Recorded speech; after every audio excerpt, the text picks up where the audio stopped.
shown us very clearly that it is still the way it was before, that is, we still don't know. And David would probably say, yes, we want to know, and there must be a way of finding out.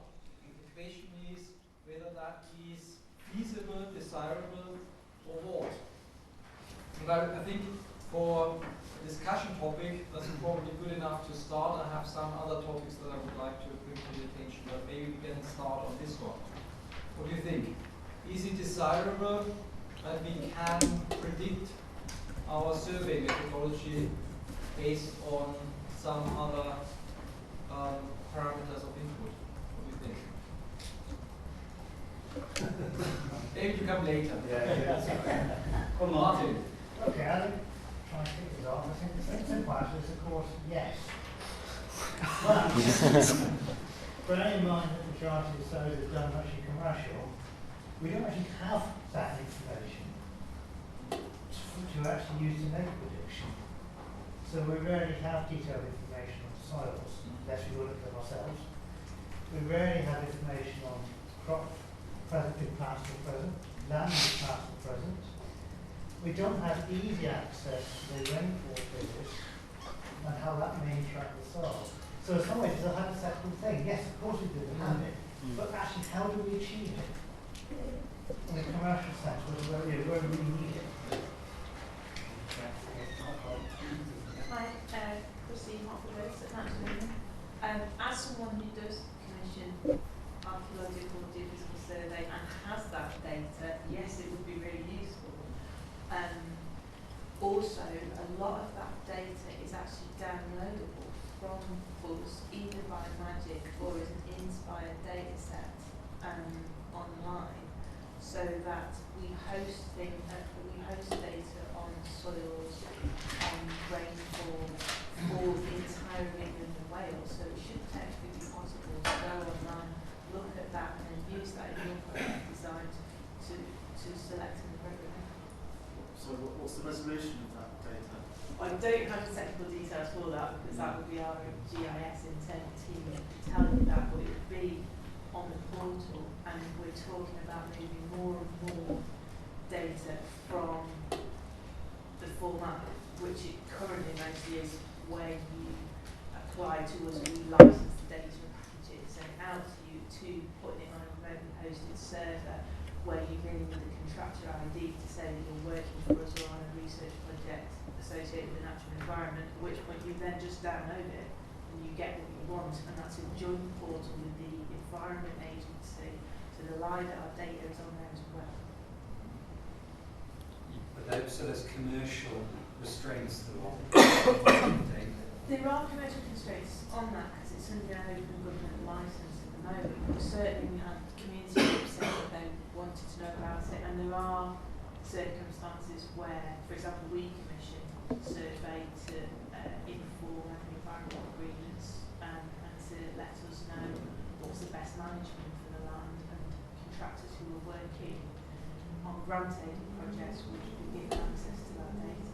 Very point that Martin makes, so is that actually the data may be out there but not necessarily available to the commercial. But the point being that possibly we could institute a charge if there was a demand for it, and if it was possible to predict using that data, then there would be an initiative perhaps to say, well, you guys have got the data, can we buy it from you, can we rent it from you?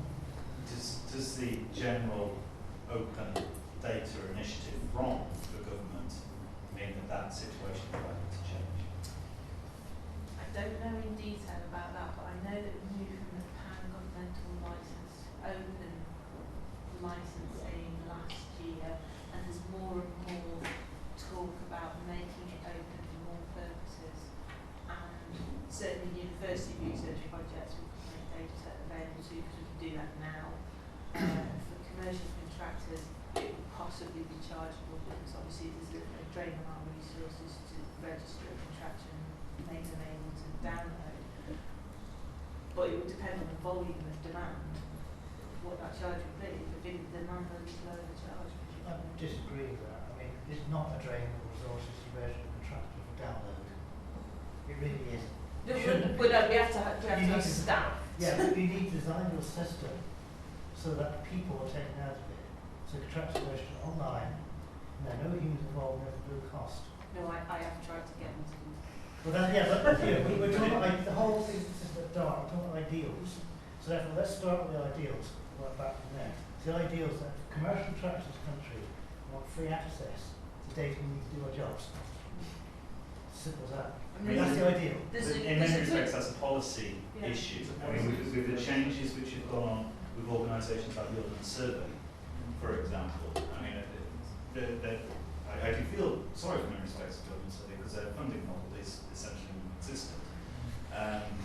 But by the same token, the impact that opening up the geodata has had has been phenomenal. And it really is about that downstream impact. And if it ultimately makes sense for UK PLC to do that, then that is a good reason.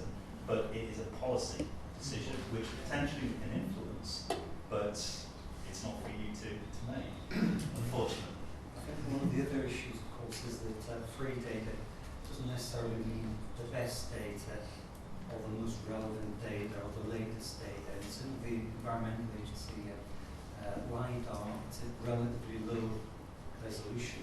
I mean, they do have an awful lot of LiDAR data on their but obviously they're focused on their primary catchment, so they provide it for their own purposes.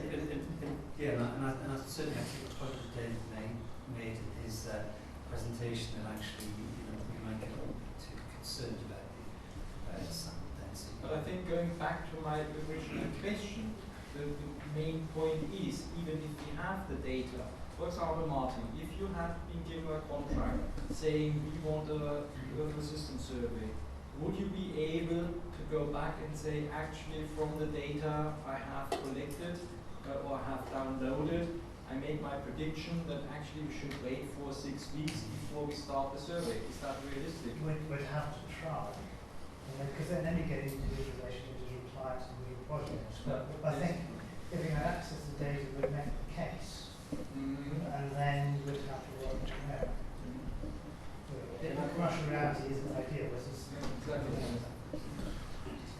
Simon Butler indicated, presumably, even in that situation, if you knew that the ideal time to do it was in 6 weeks, but they said you've got to do it now, you could actually argue that the data that you were providing would be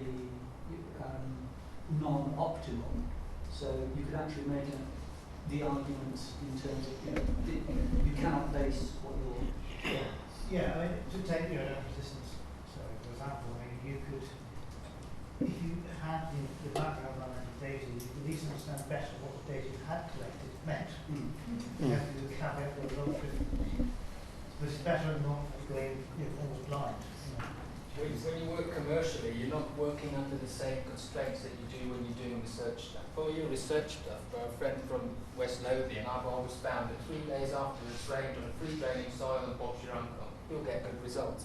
If you're working commercially, you don't have that option of, and I was forced once to go out in December, and I said, look, this isn't going to work, but I said, no, you've got to go out and do it. I went and spent 2 days collecting rubbish data in the snow, and I ended up having to go back out in spring and do it again anyway, to get the actual results that meant anything. So you often, with these people who pay you to do the job, will not listen to sort of reasonable suggestions like you'll have to wait for a little while. Yeah, I mean, more information you have to back that up. Yes, but also it does allow you to say, perhaps I can't do this technique. Okay, that rather than, because that's the balance, isn't it? You say, well, if you insist we do it, the outcomes are not optimal, as you say. Other people might say rubbish. Okay, but the alternative could just be you say, look, because it's suboptimal, actually what we'll do is we'll do something else. So I think we could use it for good either way. I think. Rob, I think. One thing that I was thinking while I was doing the research was something that the data we're collecting and analysing may not be able to be predicted because we don't know what the weather's going to do. You can't say, oh yeah, the survey will be good in 2 months' time because you don't know what the weather's going to be like in 2 months' time. But what it's doing is it's providing a deep understanding to what data is telling you. So it's a more reflexive look So you can look at your data and say, well, I thought there'd be a ditch in here, but there isn't. Why could that be? And then we've got the knowledge base behind that to say, oh, this could be why the ditch isn't showing up, because of this reason. Rob, the reason I mentioned the prediction in the future was partly based on what you were saying before, that you often have a lag, like 4 weeks. Oh, yeah. So hence, if you say, I have monitored up to now, you can probably say, well, therefore in 3 or 4 weeks, what we have seen today will happen in the data. Yeah. So, I mean, it seems to me that there are many different types of sites, and there are probably sites where they are quite visible for, say, 6 months of the year. Some will be very, very critical, and maybe it's an important aspect of the work to try and classify as much when the optimum is as to how sensitive it is to the conditions. You know, is it a site that you've only got a 1 month window, or is it one where if you vary it 3 or 4 months, it's a bit more difficult to interpret, but the effects aren't great. Or perhaps rather not to make it so site specific, but to create a benchmark of an optimum level and to compare your site to that. But to be able to classify the site into very sensitive or relatively insensitive to meteorological conditions at the time of year. Yeah, I think there's a requirement for doing that. I think definitely just in terms of classification, characterization. I think is the way that it was described earlier. Because you might have some comments on this one as well. Yeah, okay, but I was going to say, because the reason why this feeds back in is because a lot of the commercial work is done on land. It's not done on sites, it's done on land. And there may be sites within that land, and there may not. And of course, that's every time we beat up the commercial groups for not finding something, actually we have to always bear this in mind. It's quite a difficult thing to go into a field with there's nothing known and come out with an answer. Which is why it would be very nice if Martin, for example, having been asked to assess whether there is archaeology, sufficient sensitivity to be concerned with the development project, can run a set of simulations of soil and archaeological type, method and density of observations, closeness of lines, and present the client with options for different circumstances and say, look, if we do it like this, this is what we'll see, nice and concrete, not just that, don't think it'll work very well, as opposed to wait to these conditions and bang, there's your data, and we can tell you about what the risks are in your field, if there are any. And one of the strengths for all the weaknesses of using modelling approaches, it makes concrete things that we interpret very personally at the moment. So in other words, it gives a visualization to the science that the logic that we're using for our interpretation. I think if you look at the seasonal effectiveness of different archaeological survey techniques, you need to parallel it with what ecologists would say. You can get a chart, you download it on the internet, it'll tell you this is non-optimal for a nuke survey, this is suboptimal but it'll roughly work, this is your prime nuke survey time of year. And when your developers are looking at when they've got to put their planning in and applications in, when they're going to commission their surveys, they use that constraints mapping to decide when they're going to do it. Similarly, if I'm looking at archaeological techniques, I might, for example, I've got an ecological constraint here, which means I can't do it in breeding season, but I've got an archaeological constraint, I need low vegetation. Therefore, my optimum months are these two here, where it's after they've bred but before it snows. I'm going to do it in October, November. That's what we're looking at, a very broad brush prediction, so that we can look at those windows. And there are multiple windows throughout the year, depending on your farm's crop cover, So you can say, well, I might not be able to do it in autumn, but autumn or spring is equally fine, therefore we'll do it in spring. Okay, let's just hold that there for a minute. Can we also, would you like to just simply say a few words about the area aspect? Well, interestingly, the first point that Armin made was the one that I was going to make first as well. So, but obviously, Armin was talking obviously from a geophysical perspective, and my perspective was from the air. So, any further comments about the kind of aerial perspective would be useful. But the point I want to make following this is that I think the DART project really has the potential to make an impact, obviously, in terms of making some correlations between the sorts of things that we see on images, and I mean satellite imagery, LiDAR and aerial photography, and the sorts of archaeological interpretations that we make. And obviously there's no question of the value of the DART project in terms of what it's doing. But I kind of wonder, in the back of my mind, is there seems to be so much data, so many parameters, so much information. I want to know, as a kind of non-specialist in terms of the science behind this, how best that can be filtered and selected, i.e. dissected so that it actually leads to some kind of more synthetic archaeological interpretation. And also, of course, that might lead me to ask particular sorts of archaeological problem-oriented questions that data might be helpful to answer. So I guess I kind of want to know a little bit more about the ways in which DART might be able to help in providing guidance in terms of the sorts of data that it's producing.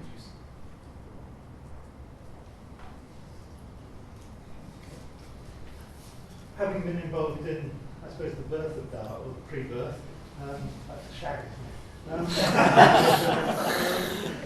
Sorry, ladies. One of the things I think I remember and promising was that after DART we'll be able to tell you what wavelength to use, this, that and the other. This is an old memory. And that is one good aspect if it actually comes about. And some of the demonstrations that Dave was doing earlier were interesting, let's say, in Tony's terms. There are methods coming out or applications that we hadn't seen before. In a way, what I can say, I think, comes back to Armin, that it's not actually necessarily finding the best time, but the ability to explain why you're seeing nothing, which I understood from the, what would it have been, I've lost track of everything today now, but the geophysical measurements, on clay there's a pretty good chance of not seeing anything, if I understand it right. On lighter soils there's a pretty good chance, regardless of the time of year, of finding something. But one of the big problems I have in my commercial world is explaining why I'm finding nothing. And I think some aspects of DART do help this explanation, or the processes of it. Yeah, I think that's a very positive point. Yeah. Well, that's what I hope about the DART project, and I think it's actually, in a sense, fulfilling. It's going to be a loud howl projection here, but actually, as far as I can see, not a lot of new understanding is coming through. We're getting a better understanding. So moisture and stuff like that. Now, I can't speak about the resistivity side, but I can speak about the crop mark side and stuff like that. There is a lot of information actually there. I mean, there are 296 soil associations on the national map, and for each one of those, there's a little classification to tell you whether you're likely to get crop marks or not. Based on the understanding that if you've got deep soils, your chances of finding them are pretty slim. Pretty straightforward, but that information has been there for years and years and years. I guess nobody ever reads soil science journals. I think you've got to be very careful of when you're using the word crop mark loosely. Most people just think in terms of looking in the visible spectrum. We do need information specifically when the best times are to go out. Most of us know from practice when to go out normally in the visible spectrum. In the near infrared, you normally go out obviously when it's overcast rather than when there's bright sunlight. But where we'll need more information is in the thermal infrared.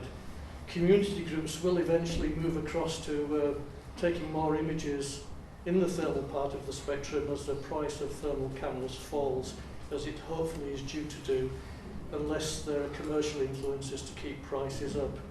Thermal imaging is potentially very useful, especially in Scotland, where we're not interested in whether the soil is wet or dry, but whether it's wet or extremely wet. So we don't necessarily want to wait till the end of the season like we could do, fortunately, this year. We want to be able to jump in and look at thermal crop marks any time during the growing season when we have a transient period of relative dryness, relative changes in moisture loss and therefore changes in temperature. So it's the thermal imaging that we're interested in from an aerial standpoint.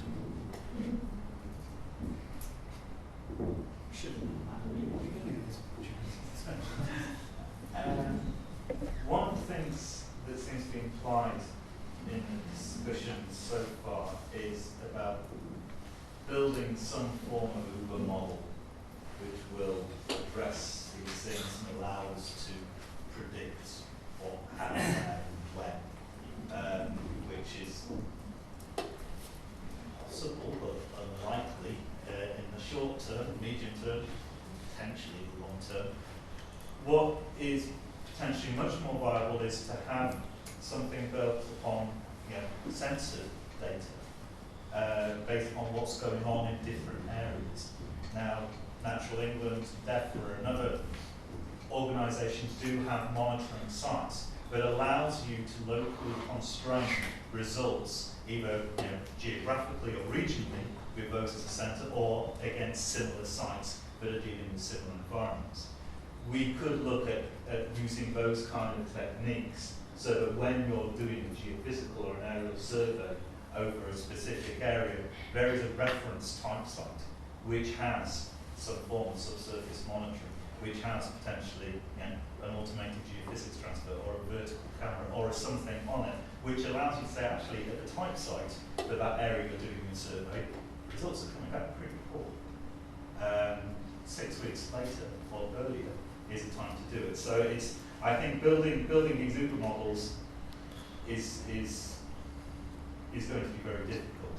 Building things where we can censor it against established monitoring frameworks under known conditions is more achievable. The issue with that is archaeologists are not going to be able to afford it, but do it. Can we start to tap into the larger frameworks, particularly when you're looking at heritage management within DEFRA or within Europe, where it does have funding and it does have money? Can we tie it within those kind of frameworks? Is it useful? And this is kind of picking up what Bob made. One of the things that seems to be missing from Ant's commentary just now is how do we deal with the vast amount of information, soil moisture, for example, that's already there? Because that's actually, as the point that Bob was making about the soils, that in terms of extrapolating outwards, the soils mapping is there already. There is one of the building blocks of an Uber model. Sorry for that. I spent my life trying to avoid getting Beckisms and but things like the historic soil moisture deficit figures, I think that could be another component of that. So I think we ignore that kind of historic information as a parable that somebody came up earlier on. But the other aspect where I think the ongoing monitoring is important is actually addressing the land use change.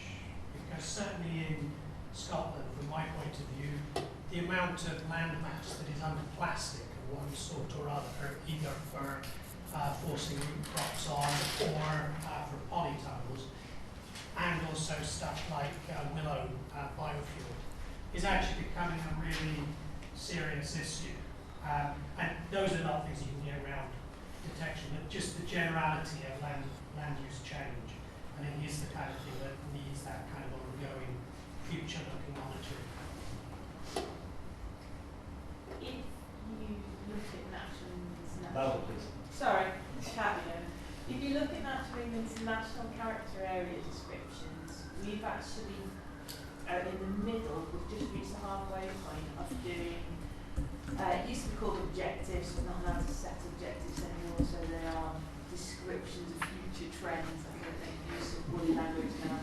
And basically, we've been talking to people on the land and working out for each of these small geographical areas what we think the future trends are in terms of farming and that's been quantified.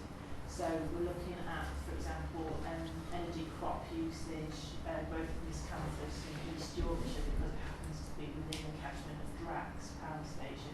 That sort of thing, looking at development of wind turbines and pennines. So there are documents, if you look out there, that try to scope this. How you would use that in your modelling, I don't really know. We're trying to capture it and think about it to provide that information, but then we were talking about data mining earlier, it's letting people know that those documents exist so that they can then tap into them for their purposes.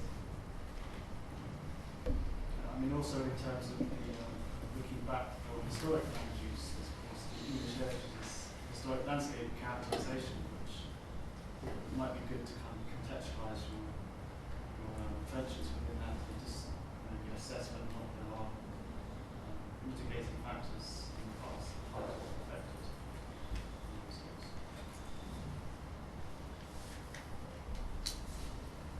Yeah, I just want to kind of return to, it kind of came up a bit, the volume of data that we have to deal with, and I think a lot of the remote sensing side of things is concentrated very much on data reduction, using the kind of principal components analysis and these sorts of things. But I think what we can identify are processes that enable us to detect things.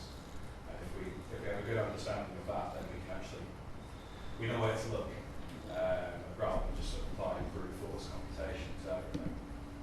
Can I just talk about data that we haven't discussed at all today? Because we've obviously had a focus on resistivity and aerial data, but actually data has been quite a lot more than that. So I was just, one of my comments was about other sets of data that exists within the data repository that, to be honest, we haven't had the chance to look at and correlate. And that's one of the, from my point of view, one of the problematic aspects of DART is that the project comes to an end too early. It's come to an end just at the point at which all of the data have been compiled into one place and where they're ready for interrogation and correlation. And we're not going to be able, my guess is we're not going to be able to do very much about as part of the last 3 weeks of DART.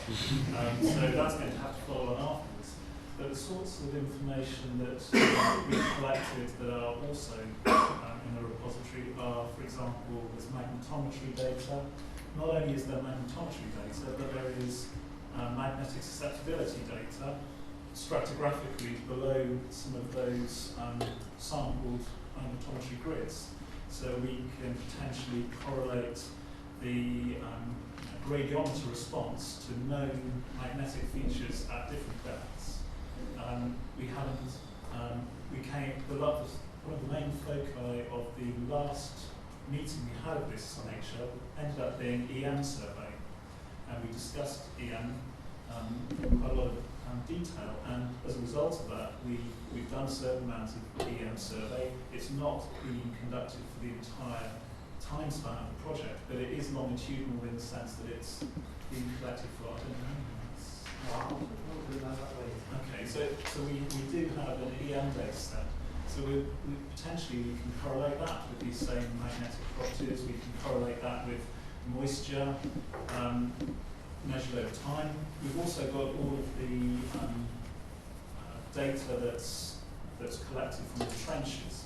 So we have grain size data. We've got grain size data at very high resolution. We've got it at 5 centimetre splits all the way down through these these ditch features. We've got it the same resolution outside the ditch, so we can characterise ditch fills in terms of grain size parameters, magnetic parameters, and so forth. And I'm not a remote person who works in remote sensing, so that's not my background. But one of the things I'm interested in is sort of the byproducts of DART. So something that we could do now is we could look at the way that archaeologists characterise contexts and how they're recognised in the field on purely visual characteristics in terms of usually colour. And we can look at how is a context represented in terms of does that bear any relationship to grain size properties or magnetic properties or organic component properties. So potentially, now we have this data repository, we can begin to explore some of these things as well.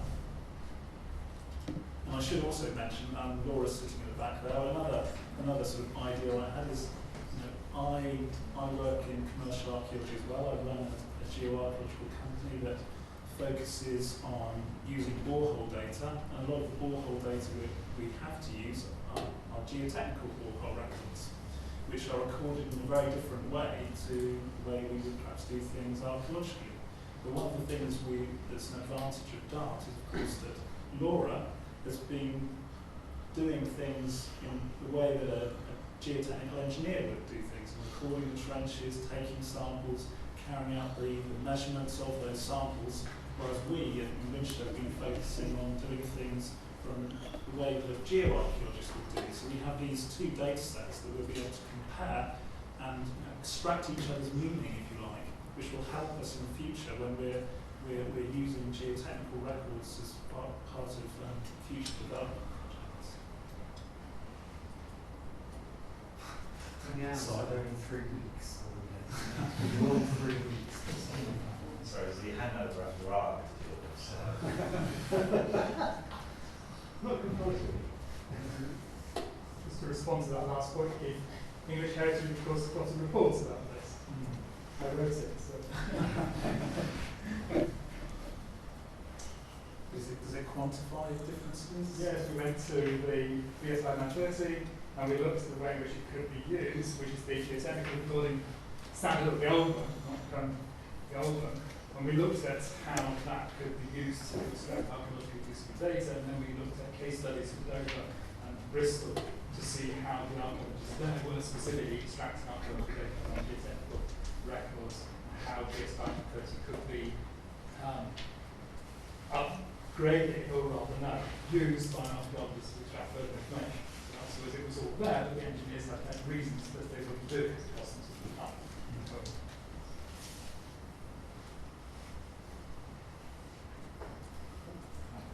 Matt Guy from Geomatrix. Have you considered doing a volunteer-based follow-up of DART, whereby you outline all the small bits of research required using the data that's on the repository in a very structured format with a very manageable outcome, and then asking volunteer societies to pick up that mantle, do the research, write a structured report, and put it back onto the repository, so that you have this very structured report. Very difficult to actually set up, but certainly you would have a lot of minds that would be willing to take on very small research projects. Herding cats. Yes. That's a specific component in the Bolton Fund. It's about trying to develop, or the term I'm using is communities of practice, where you can find loosely coupled groups who have a shared interest and a shared goal, and that the data we have can satisfy them. The challenge with doing that is actually getting it set up. The data's all there, it's all accessible. The data is not the problem. It's essentially catalysing and kick-starting these community groups to actually, one, do that, and then two, run with it. Actually setting the problem, I'm not necessarily sure, because my problem is not necessarily something somebody else might be interested in working on. But I think the desire to get groups to engage with it is something that we definitely want to pursue as part of the follow. Although that said, the data is there to be used for final year projects, masters, a whole range of different stuff. There is nothing stopping this being used for any purpose. Could you facilitate like people actually doing this themselves rather than Dart centrally saying this is all the little sub projects that we could do this data which will never be exhausted? Could you actually facilitate anyone setting, like, I'd really like to see this research done, but I haven't got the resources to do it, but and also, because if you let anyone do it, there's going to be quality issues in there. If there's some sort of way of some peer review that someone would say, actually this idea sucks, or it would be much better if you did it in a slightly different way. Well, I mean, one of the things we've batted ideas around about is doing hackathons and getting people who have a specific problem in a room with people who've got data and people who've got modelling expertise. So you can have essentially that whole food chain in one room that says, I'd really like to understand this. So I can have that data together and give you some kind of response. So yeah, it's kind of doable, but we still need to seed that, really. In respect to peer review, I mean, again, it becomes potentially quite hard because as soon as you start to set up barriers where people are going to be judged, it's going to put people off.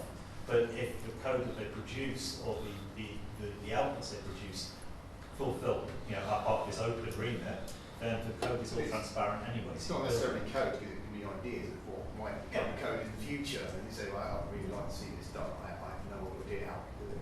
If we build if we build up kind of discussion forums in order to do that, then it is capturing those kind of conversations.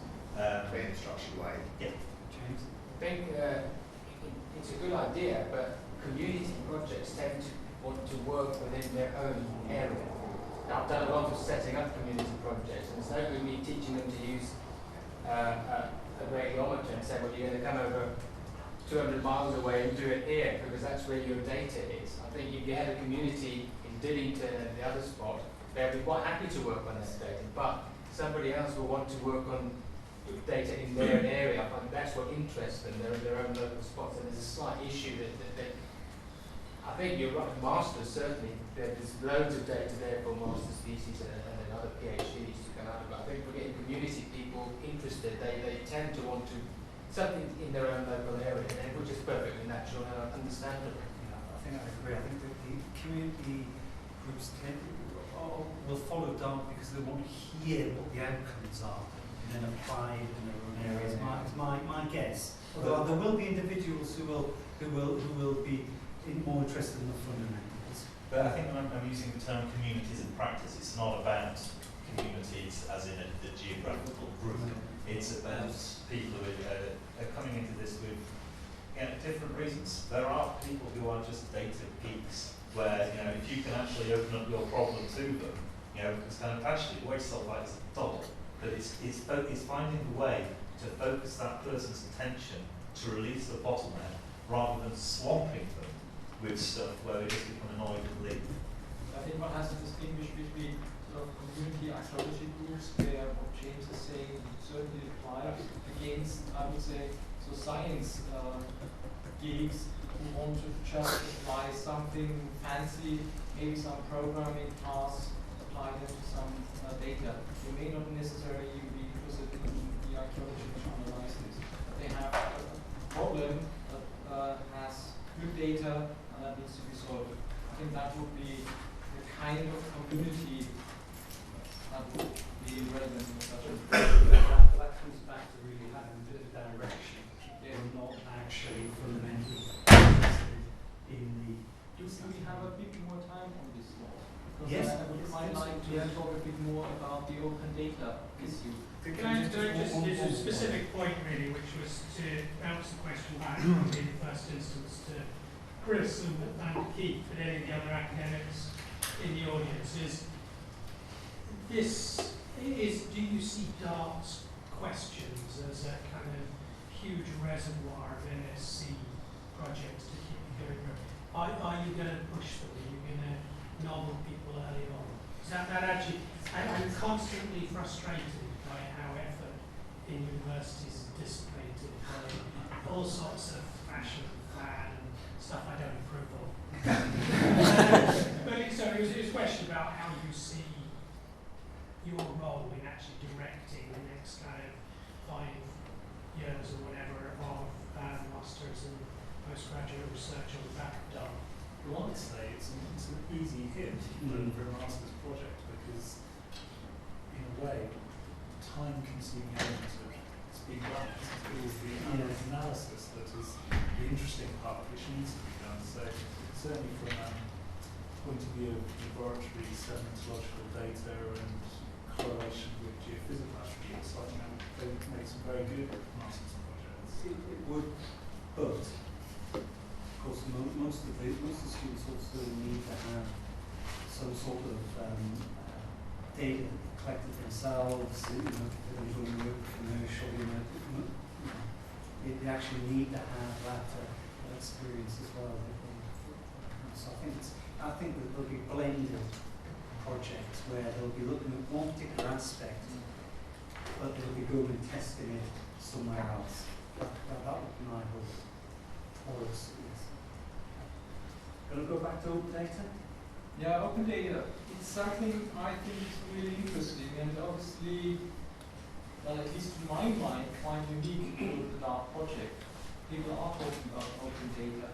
When we first started talking about open data, initially I thought, oh, that's a good idea, let's do this. Then came the phase where I saw all the problems.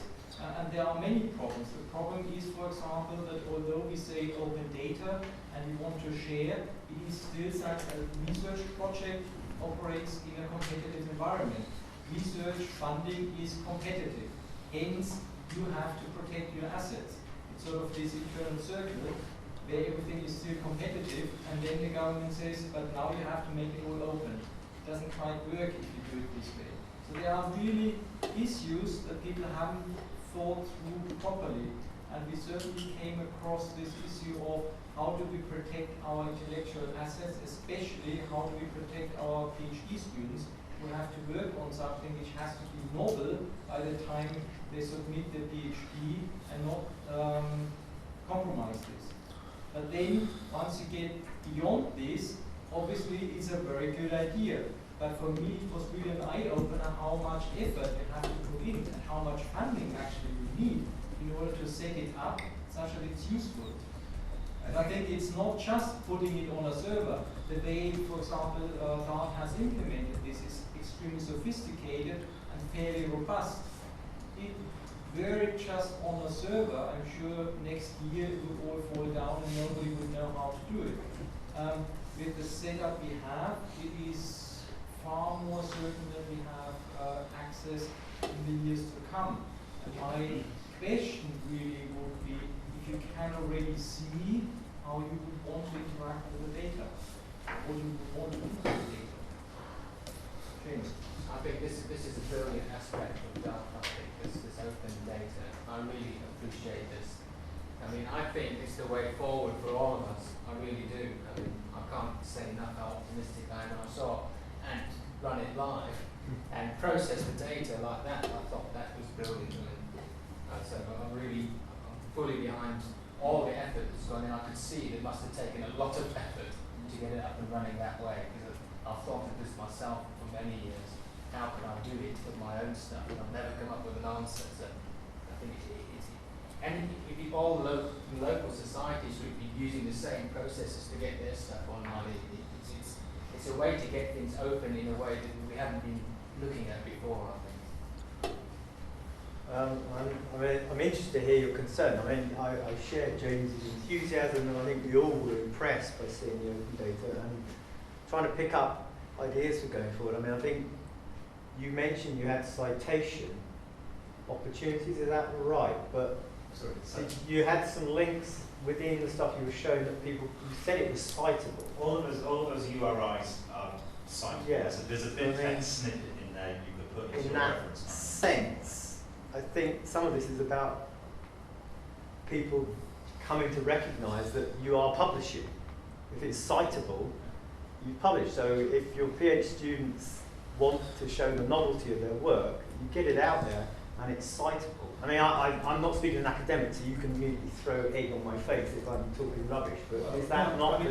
Yes, I know, isn't it? I mean, I think it's a good way, it illustrates that in fact, our data is being reused. And that's the same way that if you have an idea and you write it in an article and somebody reuses that idea, they have to cite that idea. So that makes I think the point is we are at a transitional setup where we go from this is completely out of order because we have to protect our data to make in the future data, publication, whatever, is all the same. Whether you publish your intellectual thoughts on a topic or whether you publish the data you have collected very carefully, But I would encourage you to do it and to make it so, because that's how people break down the barriers. And if we sit here and say, ooh, but, then we won't do it, and other people won't do it. And I know it's hard, and maybe there are lessons to be learned. We're being pushed towards making impact. Our data needs to create impact. The REF 2014, we're just coming to the final push for the information that we're putting in as universities. 20% of the funding that comes out of that assessment will be for impact of our work. In 2020, it will be 25%. Okay, so it's going up. The more impact our work has, the more money we are likely to get in the future. So so it's not that's not an issue that's going to go away. I think though that but in amongst that REF equation, there is still a large amount that goes. 65% of every unit of assessment is for the quality of your publications. Okay. So in other words, if you keep your data long enough, write brilliant papers, get 4-star world-class attributions on those, and then release the data, that's actually that's the sensible way from the academic point of view.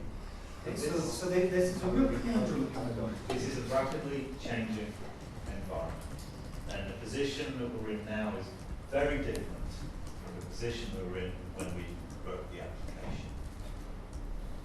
Being able to provide data looks like it is going to become part of metrics of career progression for academics. And it is part and parcel of the whole impact framework.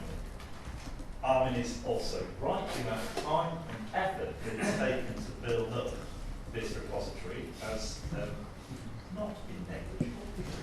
And we had a digital humanities event here yesterday. We had loosely coupled community practice on digital humanities, to which, as an institution, we have no repository. How the hell are we going to share data? We're going to pass USB sticks around to people. This is just ludicrous. So many of the university institutions have got a lot of catch-up to play to actually get to the position where they feel they can actually engage in this space, because they're not there. We have organisations like the ADS who do a fantastic job in archiving the data, but their remit is for archiving and not necessarily for reuse. And we're here as trying to provide reuse within that environment as fast as possible. And so there needs to be, relationships built so that groups can share data and reuse data, but it feeds into those kind of archival processes as well. But all of this is must defend the ADS there. Yeah. Really, the remit also is for reuse. Yes, but the thing is that just to say, ADS is not just an archive. ADS has a remit to make sure the data which they hold is used and is made available to the community. Okay. Just a side comment, sorry. I'll take it back to you, slightly too harsh. But the point is, it comes down to this issue of timeliness. I think it's my underlying point. The issue with getting something into the ADS is that that's a part of that coherent archive that you then put forward. What we're doing is something that's part of practice, which we're evolving as we go through the stuff. Our current stage is not, current stage is super for the ADS. 6 months ago, we were still collecting, and it wasn't. And so it's all about when you provide it and how you provide it and the licenses that you produce. One of the other problems we've had on this project is also domain expectations. We're an interdisciplinary project. What people do in archaeology is different from what people do in computer science and what people do in soil engineering. And we're encouraged to do multidisciplinary research. We're encouraged to have greater impact in the range of different communities that we work with and also serve. But we also have to recognise that each of those different groups has different ways in which they deal with data.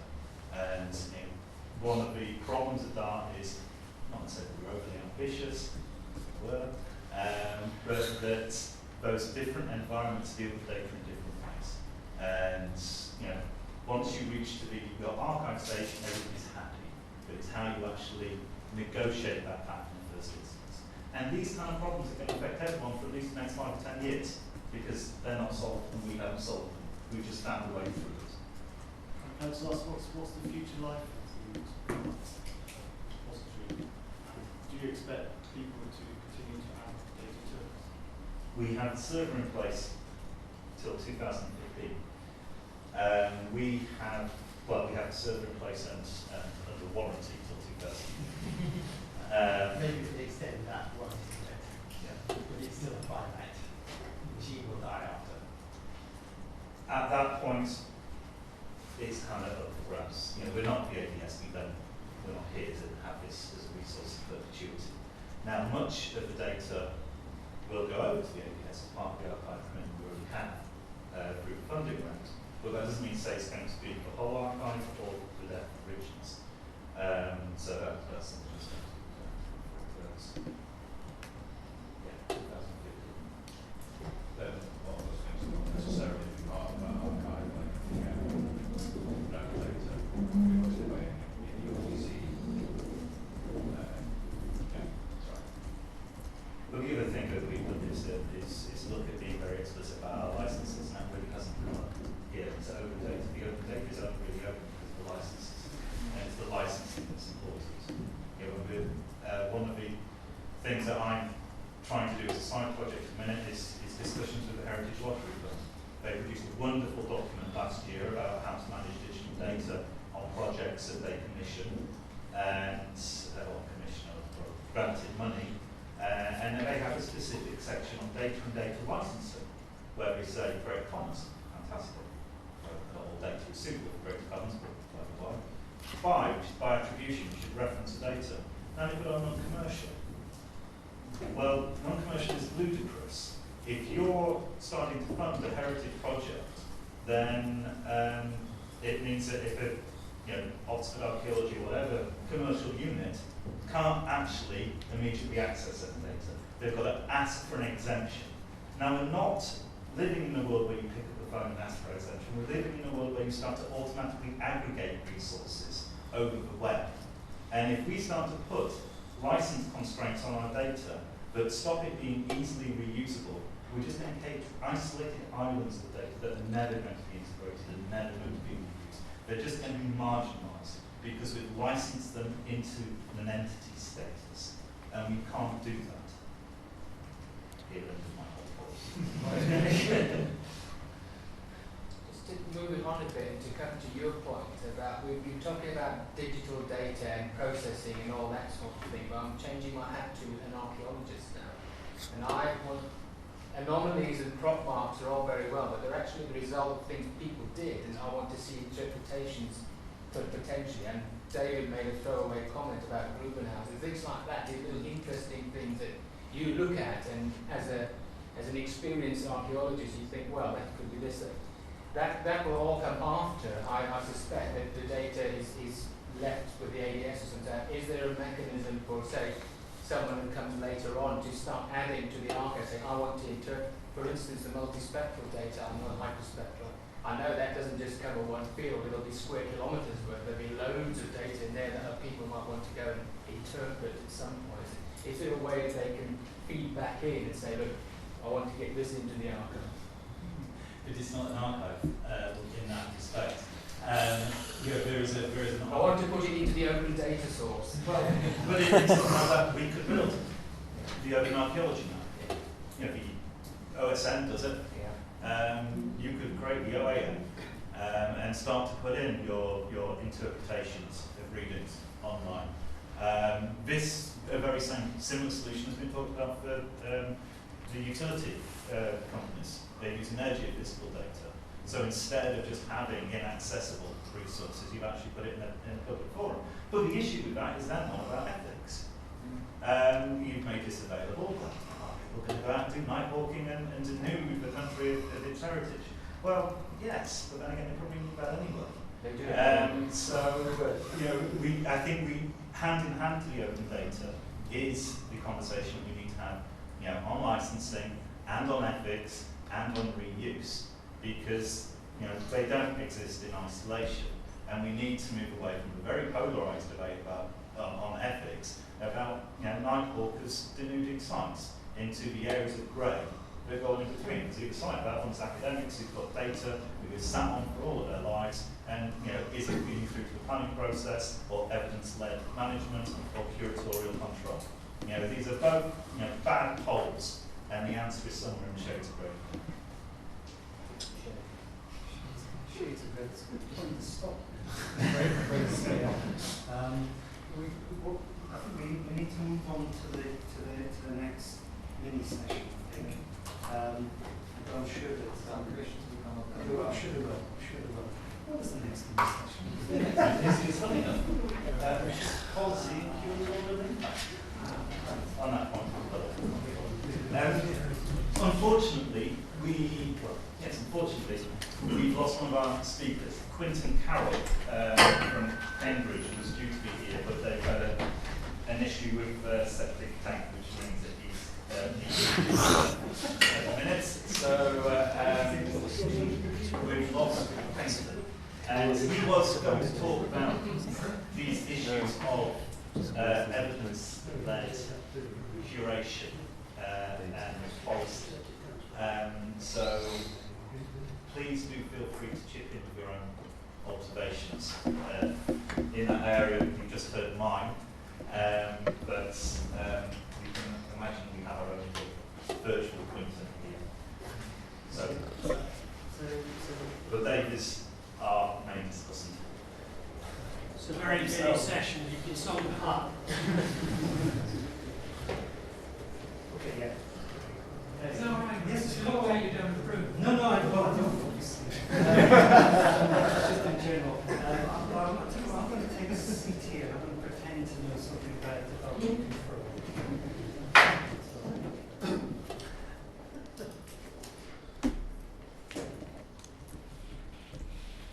I was going to start by saying actually that I'm very grateful to Anne for crediting me with involvement in being in this, but to kind of caricature of Winston Churchill, that was somebody who gives so much credit for so little effort.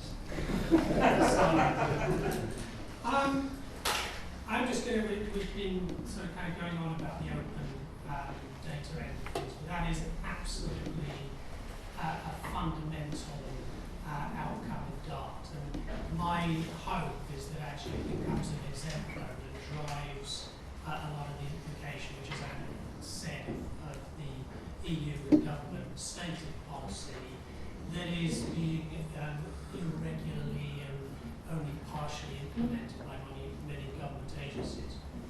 In my own organisation, a lot of the heritage information is available free online through the Canada database, but a lot of the actual really useful stuff, high-res aerial photography and so on, is behind a paywall, and it is subject to what some people, not me, might call restricted licensing. So I think that's something, and we need examples out there where this approach to open data is working properly.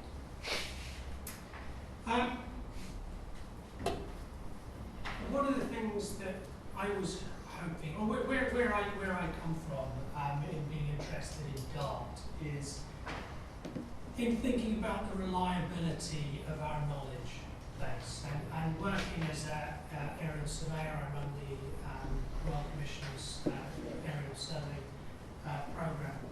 I'm only too aware of, first of all, the limitations of my sensors, my own ability to see, only recording in visual, and and also dependent on horribly unreliable weather and formation processes, which I understand only in a very general way. So, I mean, one of the things that Ant promised me, I think, was that at the end of year 3, I would be able to order hyperspectral survey the whole of Scotland and was going to answer every question. And I think that is one of the answers that we're going to look at, or one of the answers that we look for in the future.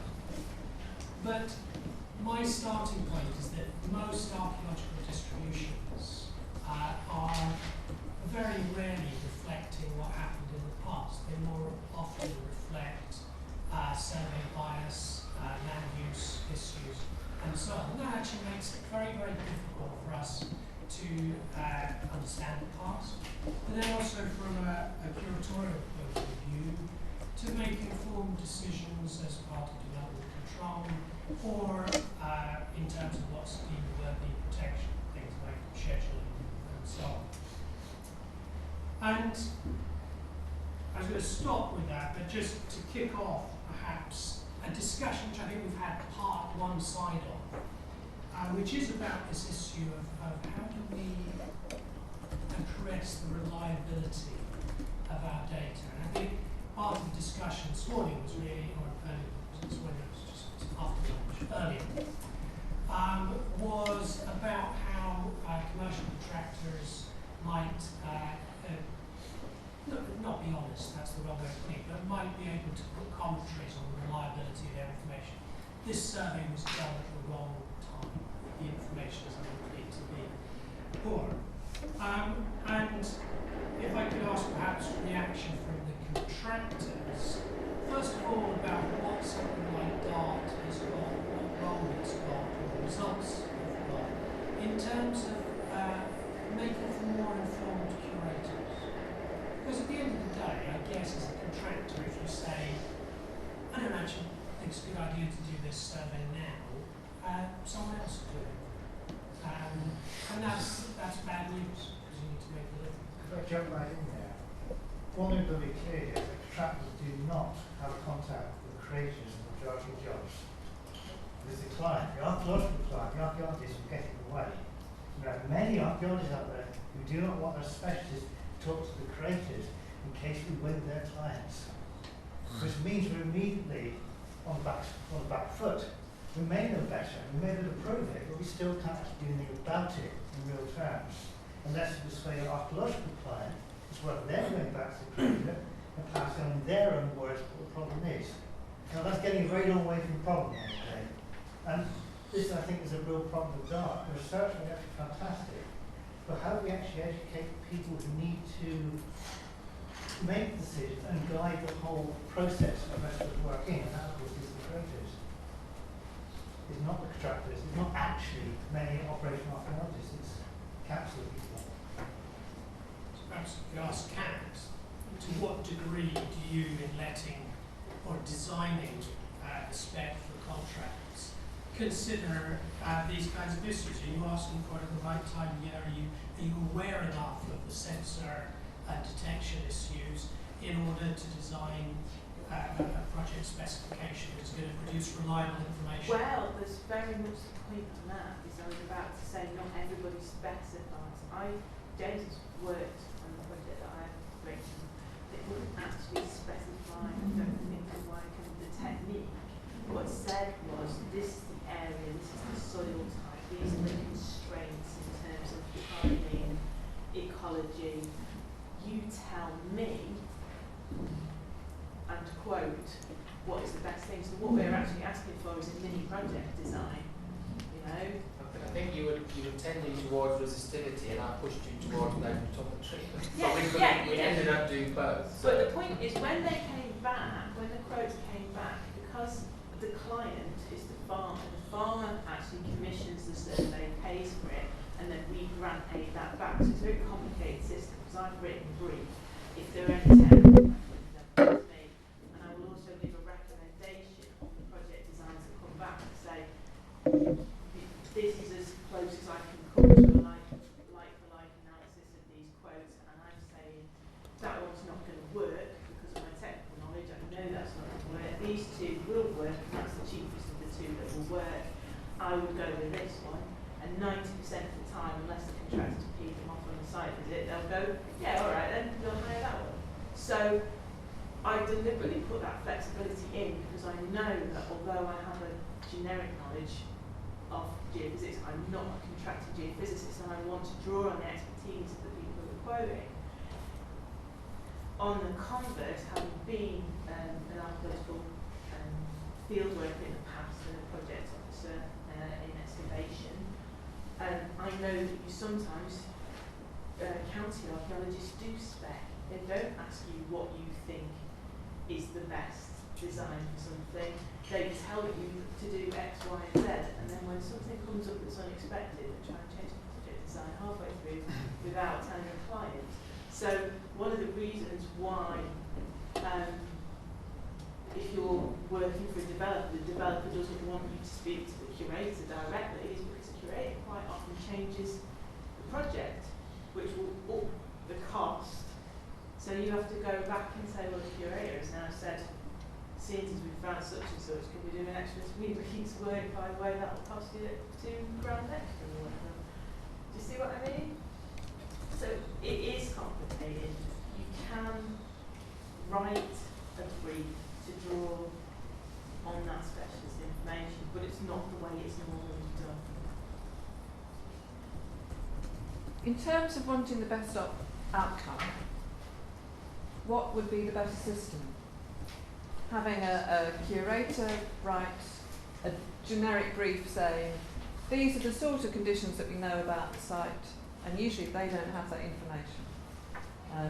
Usually it's, here's 24 hectares of pasture, I want the survey, give me a bid. Or would it be better to go through an archaeological consultant? And this is where your problem was, isn't it? I mean, in order to get the best option, best outcome in terms of information, what is the best way to seek that information? Because I think the way that we spec it, in a sense, the Natural England in-house archaeologists are a bit like a cross between a consultant and a curator, because we're effectively doing a DBA on our in-house systems, typing the site in, looking at the various constraints. We've not only got designated sites, we've also got a selected subsection of HER sites that we can see in-house with advice from the HERs. So we're looking at it and going, right, okay, these are our constraints, this is roughly where we want to go with this, but we'll take advice from the contractor. Not everybody has got that facility. I was just thinking about this, and these are different procedures, and they all have problems. They all pose problems for you. Not wishing to simplify it, but I think in those different scenarios, it's possible to see where the outcomes of these dark projects should go in, and it's at the point where the site specification is drawn up. Whether it gets carried through as you wanted is another matter, but you can see at the technical specification point that's where this data, this research ought to James was contribute. saying, if he interpreted the dark data, where would it then go? Would it go back into DART? My answer to that would have been it goes to the HER, because then the HER summarises that to all the other people. The contractors can access it, curators can access it. We then incorporate that information into our specs or briefs, whatever you want to call them. So that is the core nexus of information. But it does have constraints in that. I mean, I was talking to Ant about this earlier. I asked for raw data to be put into the HCR as well, rather than just this filtered report. But a lot of people don't do that. And that does. Sorry. I was just going to say, Rob. No, one of the things that we're perhaps skipping over is that, as far as I'm aware, there's no such thing as a standard brief for this development control work. And I stick to, I suppose, the East Anglia region, and even within that, the briefs from the counties are slightly different in their fullness of information that they provide. Well, Algeo does have a set model brief. Is there?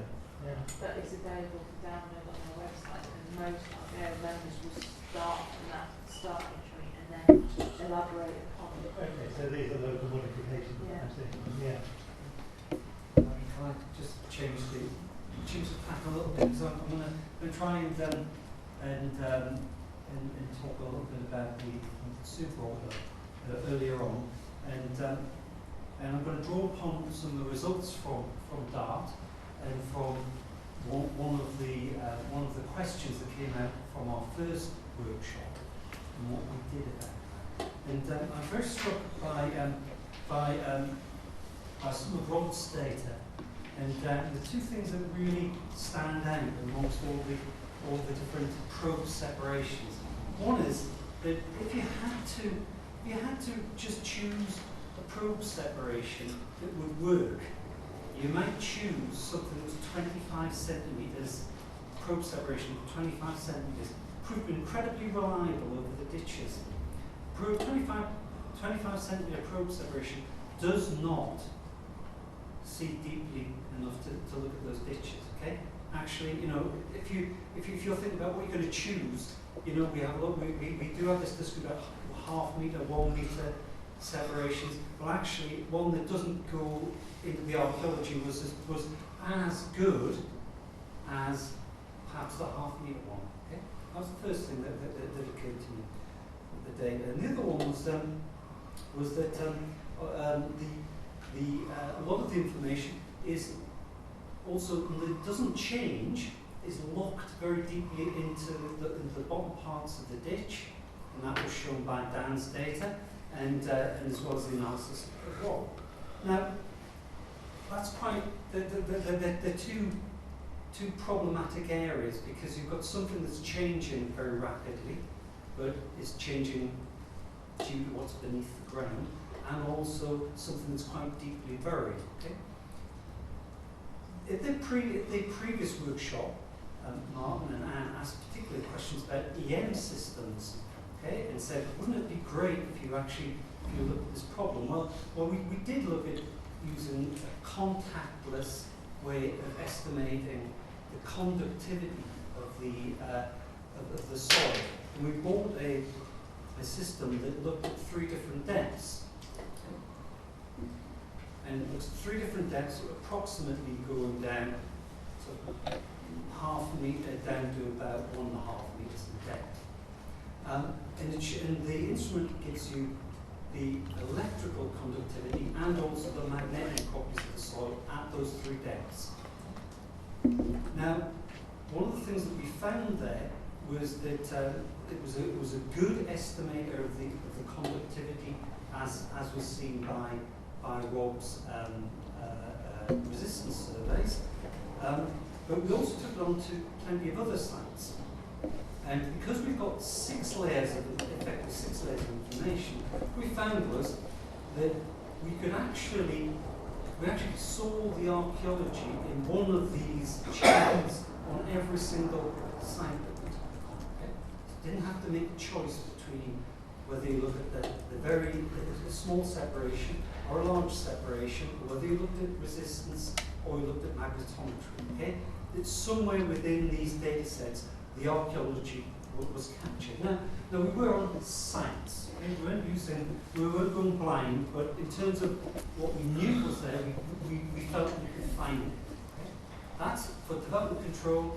That's something that's worth listening to. The other thing was we used this instrument over in Ireland. Now Ireland doesn't have a seasonality. They think they haven't got a seasonality problem, but they do actually.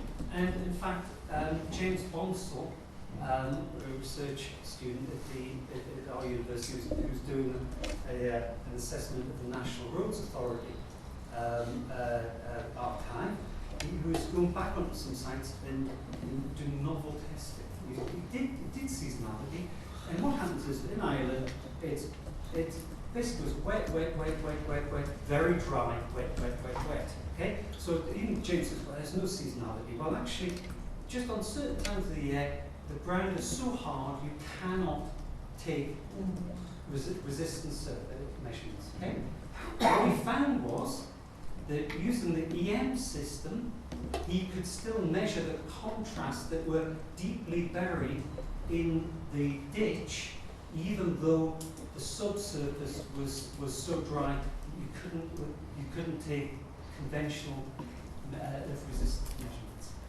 So again, from a development control, the new family of instruments that are coming along, these EM instruments, actually might take out some of the guesswork that we have as contractors. I'm not saying that the instrument that we used was, is the real deal, but the fact is that I think that we've used earth resistance and ERT specifically to try and answer the questions in DART. Okay? But the questions that were in DART were about what was happening with the moisture, what was happening down that section. They illustrated some of the problems that we have in the day-to-day use of earth resistance, but actually what DART gave us was the opportunity to look at different instruments that might well be pointing us in a more efficient use of geophysics in the future. So, from a curatorial perspective, what you're normally looking at when you're trying to look at features and landscapes is character of archaeology, extent of archaeology, significance of archaeology. And I think with EM, you get a really good idea of extent, i.e. there's something there, we don't really know what it is.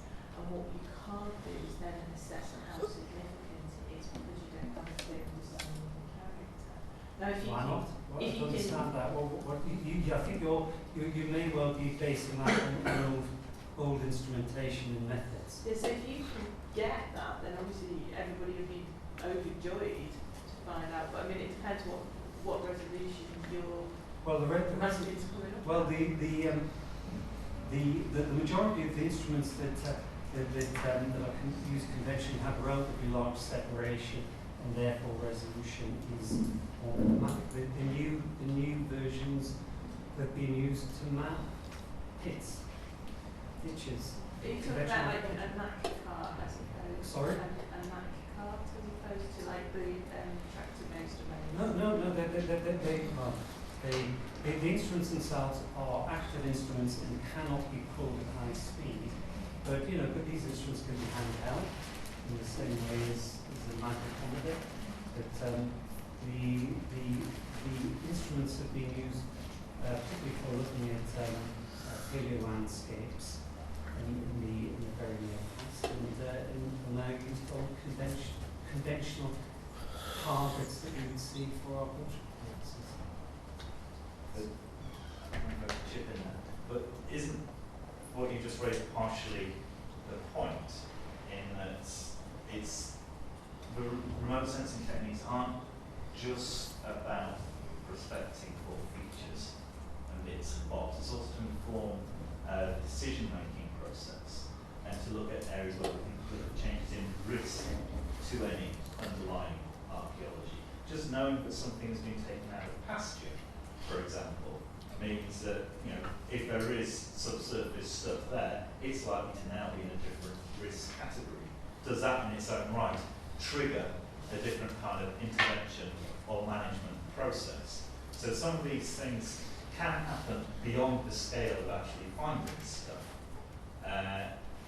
We're currently focused very much on improving the way we detect the features, whereas technology is coming on stream that allow us to deal with that kind of broader change in risk and designation. Can that potentially have an impact within that kind of curatorial decision-making process? When we're looking at proactive management, where we have value from the table, and so basically payment for arable inversion is expensive, and farmers don't want to do it because they will actually probably, in a good year, burn more from the crop than they will get from the environment payment.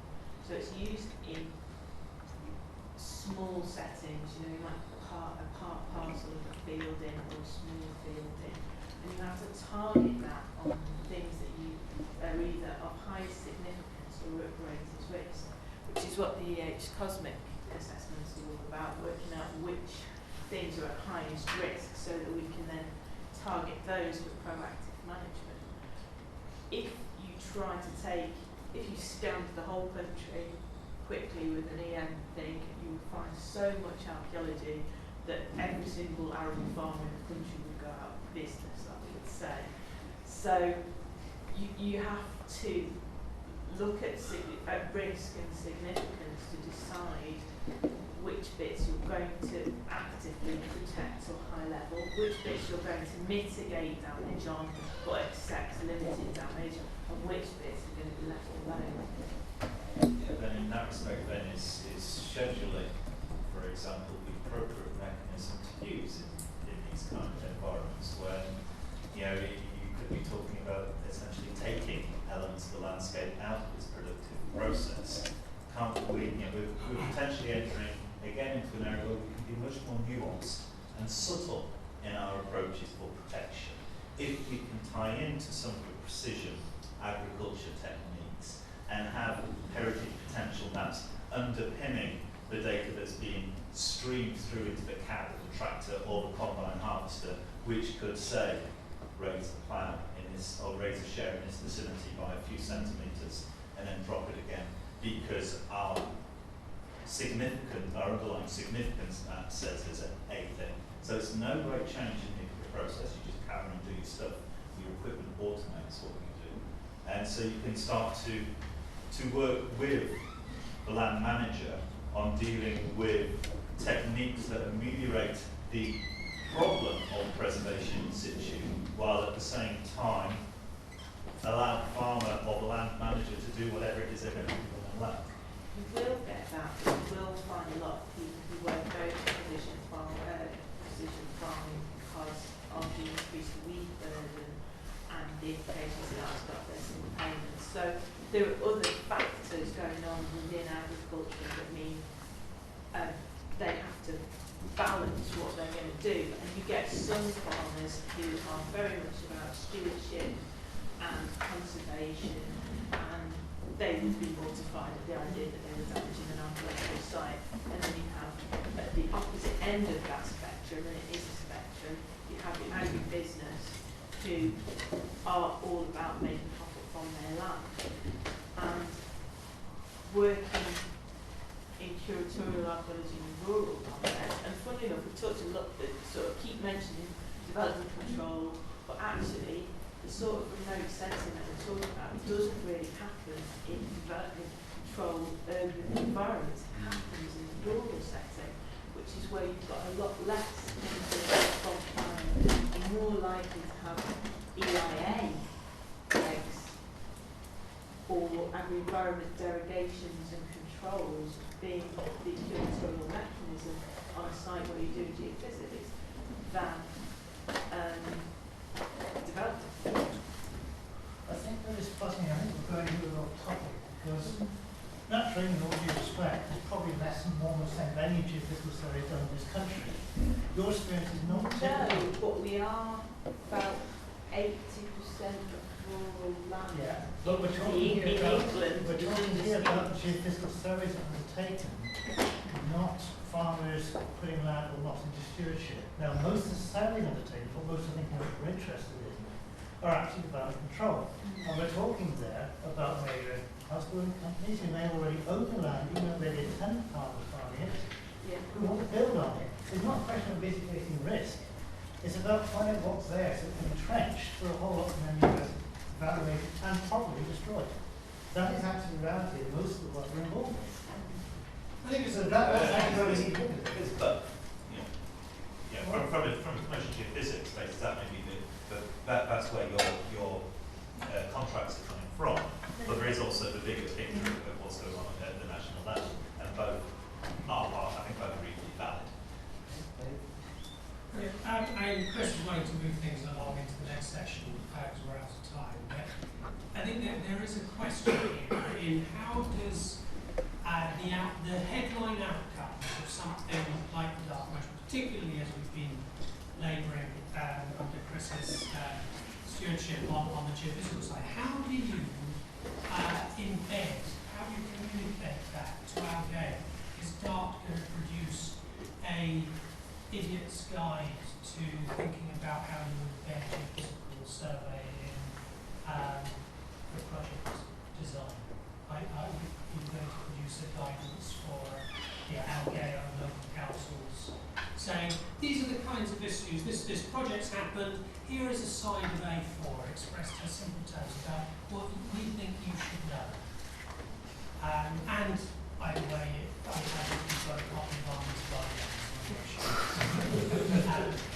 Because actually otherwise, there's a dislocation between the results of the research, which is absolutely fundamental, which is going to come through into the contractors that will be bothered to take an interest. The ones that aren't here are going to remain on the board to pick up stuff down the line. And it's a key question about how you embed the results of a research project like this in routine practice.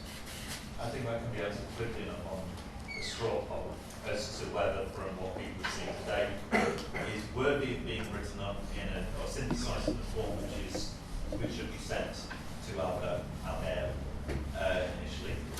Probably very hands on that one. Do you think it's worthwhile summarising what we've done?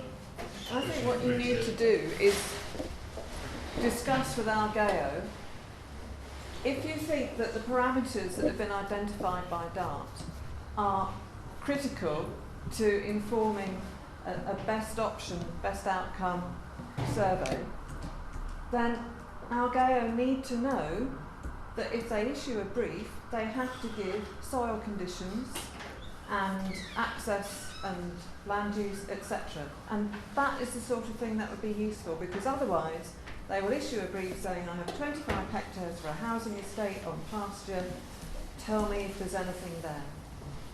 In that case, the other issue associated with that was how's it funded. We can write this into the follow-on fund to do that, or we can ask Aldo for the bill, and that cost it will be to actually translate that. But by the looks of it, if it wants to happen, well, is that what the contractors would find useful? Yeah. There needs to be more information to use that for research into the commercial sphere.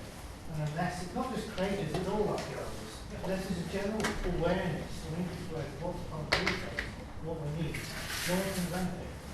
Yes, more publications do. That's a good pragmatic.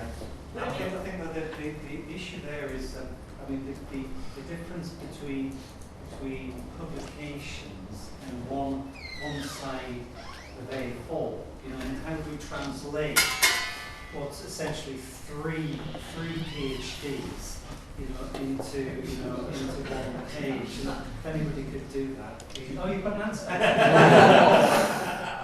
It would be a rubbish answer. I know it will fall down, but to what extent can you produce something like a decision-making tree? I mean, that would be the ideal. I suspect you won't get very far down the decision-making tree. But there's too much uncertainty, I think, to go for this, to get back to the phrase you hate the Uber model. But we do have... Even a sort of a few branches of a decision-making tree might be useful. You can show how far you can make some decisions without going. I'm not suggesting you could get all the way down to the detail. But this is crucial to DART demonstrating impact. And Armin is leading on the production of some pan-European guidelines for physical survey, which draw very heavily on the existing EH ones. And the point, a notable exception that I've thrown out for the decision-making trees. Okay,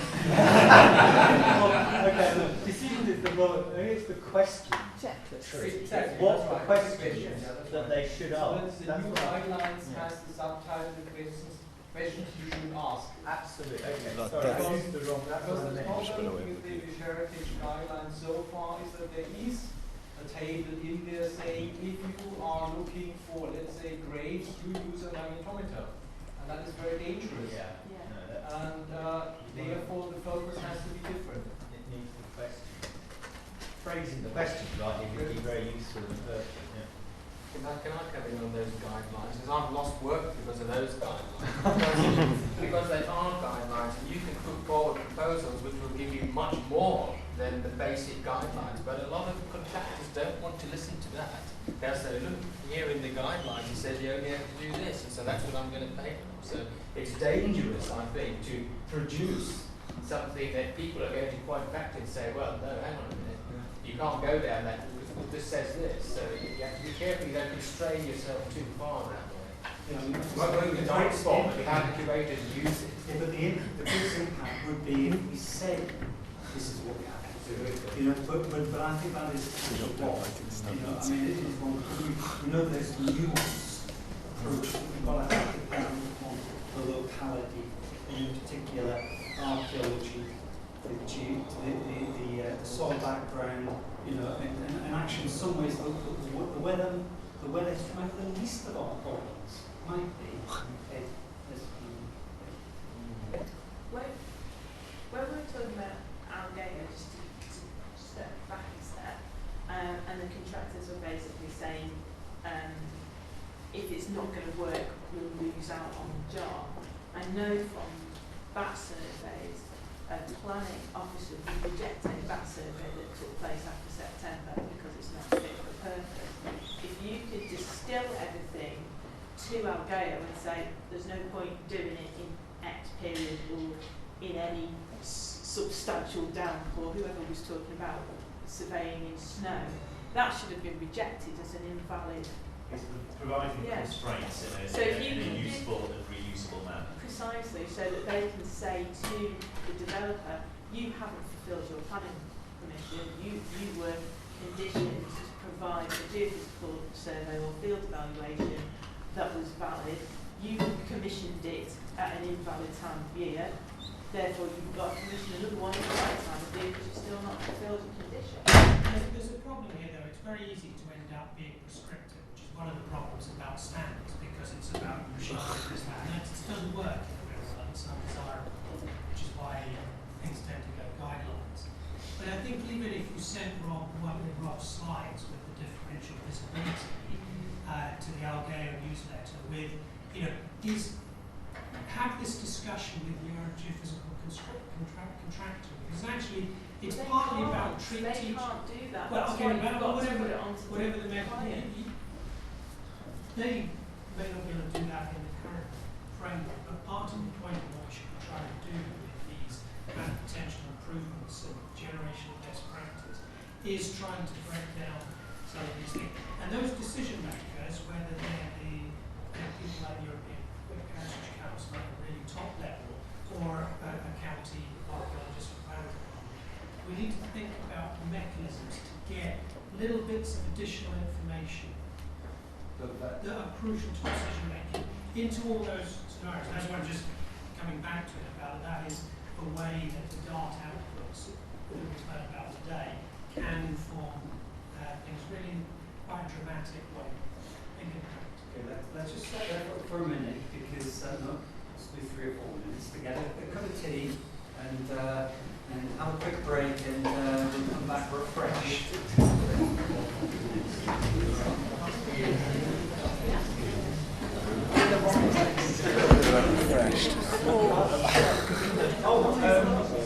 Could most people who have arrived on spec, and I know there are a few of you here, write your names down on this list? Yeah, I've got a There is couple actually. reason.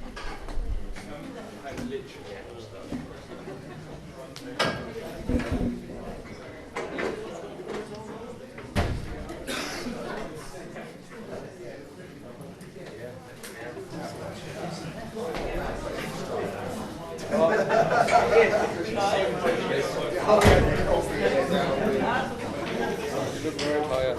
Good man. How far have you got?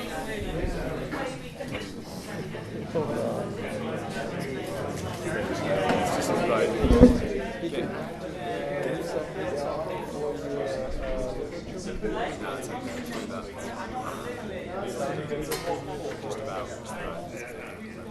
but did they put some conditions because it's you have to It's just about trying to close the little loops, but it's just like every time I try to do something like this comes up, it's been like that for 3 years now. Well, have you got some the optimistic ones did, the more realistic one I reckon to start. I'm going for start. I'm going for this year, but I don't think I'll make it. Go for start of next year. I'm reasonably happy to get for start next year.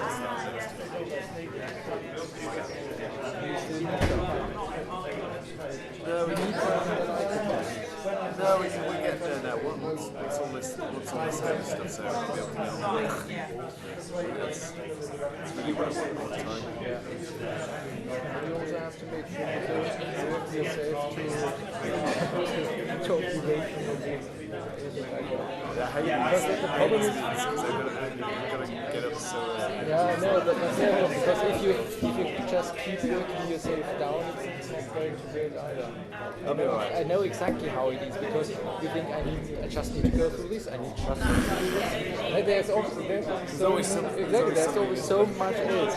So you really have to look after yourself, make sure you're there's quite a few things you've got to clean up before that. Anybody who's got it, I'm no longer a properly registered student at the end of so I've got a couple of things to clean up in the lab, which I'm really going to do before that, otherwise I'm not sure to be there anymore. So everything that is to do with lab, I'm trying to clean all that kind of stuff. Close that gap up. Because we did most of the soils, but we never did DPF natural.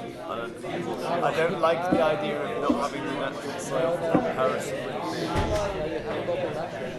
we're not having the natural from that site, but having the additional, so that seems kind of pointless. A lot of what I'm interested in is what's the difference. So all the actual soil classification tests they're all done, but the actual doing the stuff with the CDR probes and stuff like that, it's one of the big priorities with Dave asking about that. Or could you just do? I'm fast. It's going to be a bit of a course job on it. Yeah, exactly. But we've got more CDR probes now as well. We've got more CDR probes halfway through, so things are speed up. So the point is the thing that takes the time. The thing that takes the time when he's actually making. Well, he's making the samples.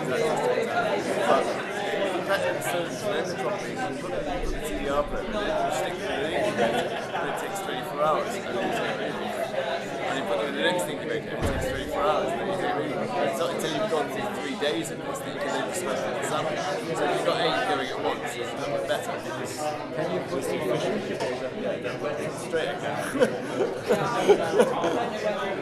That's like that. How many moisture have you used? So there won't be as many of us because it doesn't. But the clay there are quite a few. Because obviously it's roughly every 10%. But that's how it starts. So well, I think with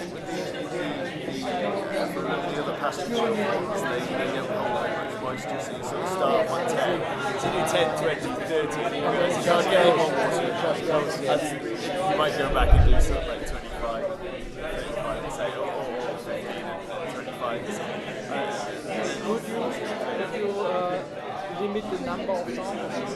Yeah, it's fine. I agree, you need to do the natural, that is really important. I think it's huge. I don't see the point in having conditions for that.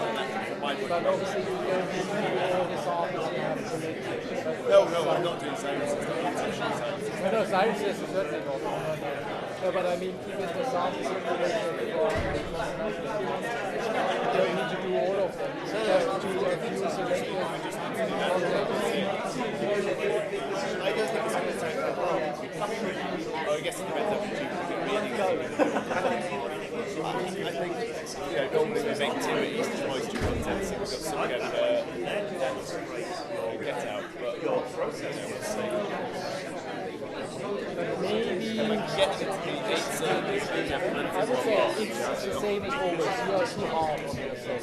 So at some stage you simply have to say, okay, can't be done. It's unfortunate, but we also have to consider that we will not have time to write it all out. So to some extent, the organizations you are doing will not feature in your community. There's a whole host of DNA measurements that are going nowhere. That's right. So I agree, some of it we should do because that's part of the data. I think that TBR reading on that. But you also need to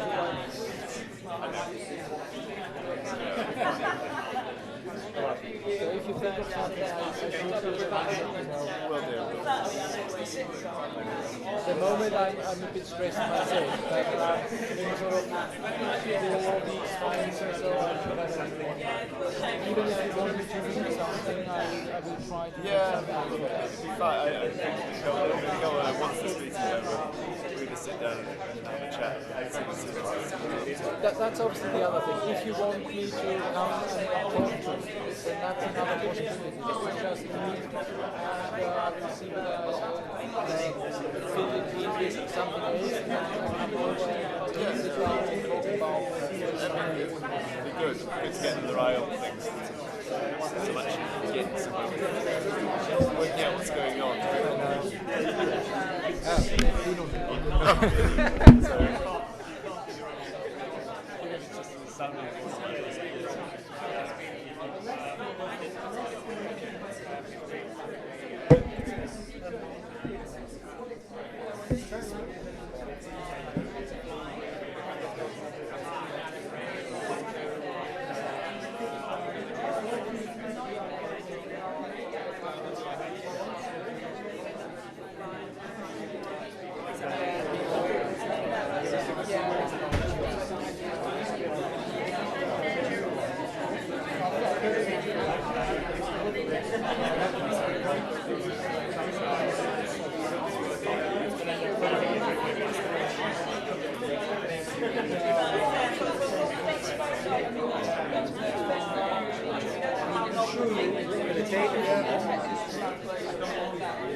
It's also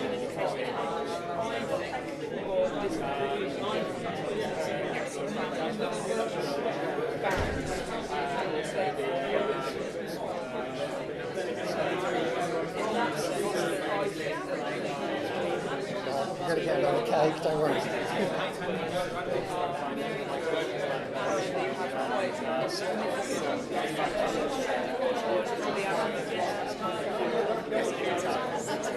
So I mean, there was a chap with this it's going to be interesting because I like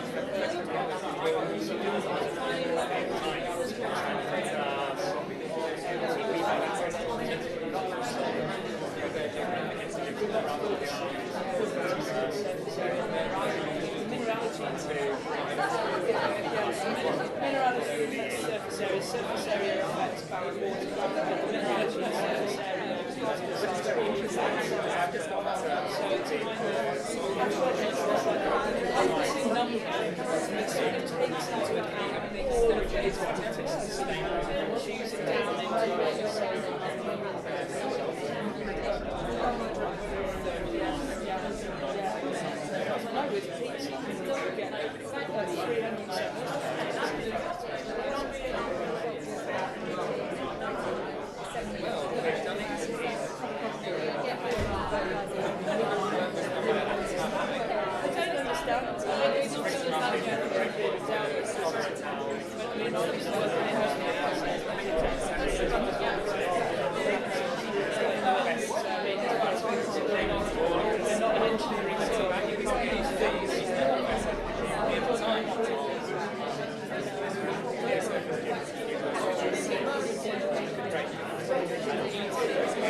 Gets too confused. I only know what Dan chats in my ear about endlessly with his little geeky stuff. I think that he is with his confusing words. I just know about mine, that's what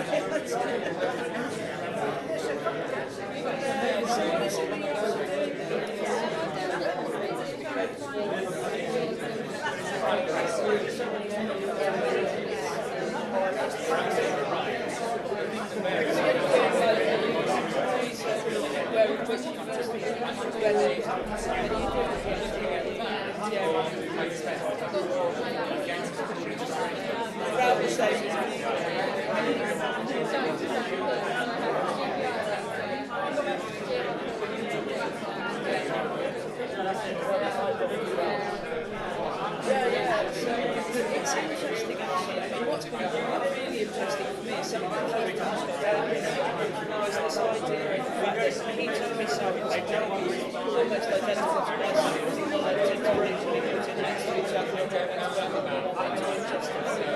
And he's taken away and done his standard geoarchaeological. So I've taken away and done standard geotechnical. I mean, we're just thinking that now, I'm just coming out of that I've started collecting some of this data against validation. I mean, it's difficult because there's different methods that are used to see that. Exactly, I mean, there's things like he's done this particle size distribution, 2 centimetres, 5 centimetres, and sometimes using samples of just 18 grams, and ignoring gravity, so he's only and that to me is just an alien concept, you know, it would be much better on what it wants it, or what it's getting enough, you know, and it's that, because as far as I'm concerned, I don't feel the world where you're just trying to find a foundation or find out a science, you just want to know what it is. This idea of competency, I know that like, it's not really some of this stuff, because I think it's so he's got a lot of data for me to try and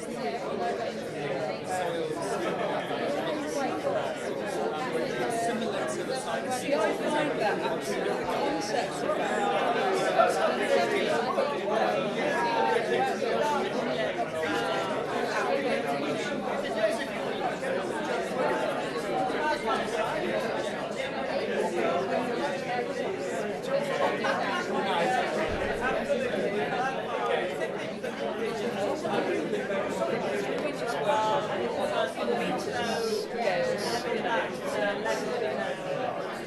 and as soon as the other thing that I found sort of quite difficult is that the way that I'm used to doing things, if you've got something that's been done over a really high it's psychological.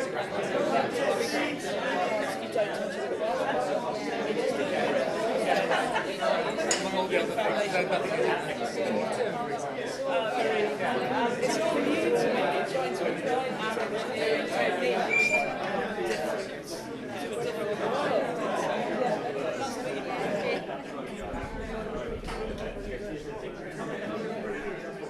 Come on guys, sit down, we're running half an hour late.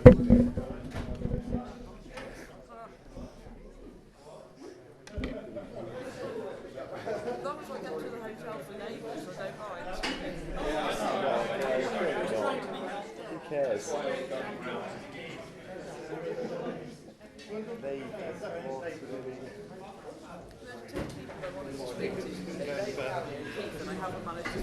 It's hard to call the right person. I'm always chatting to the wrong people. Not the wrong people, just not the people who are able to. Okay, we're going to move on to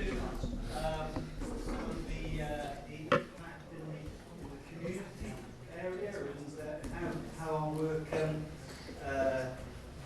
links in with all of the groups. Is that right? Something like that? Well, theoretically, the situation at present, obviously, is in terms of community groups, we're at a stage where nothing can really be applied as yet.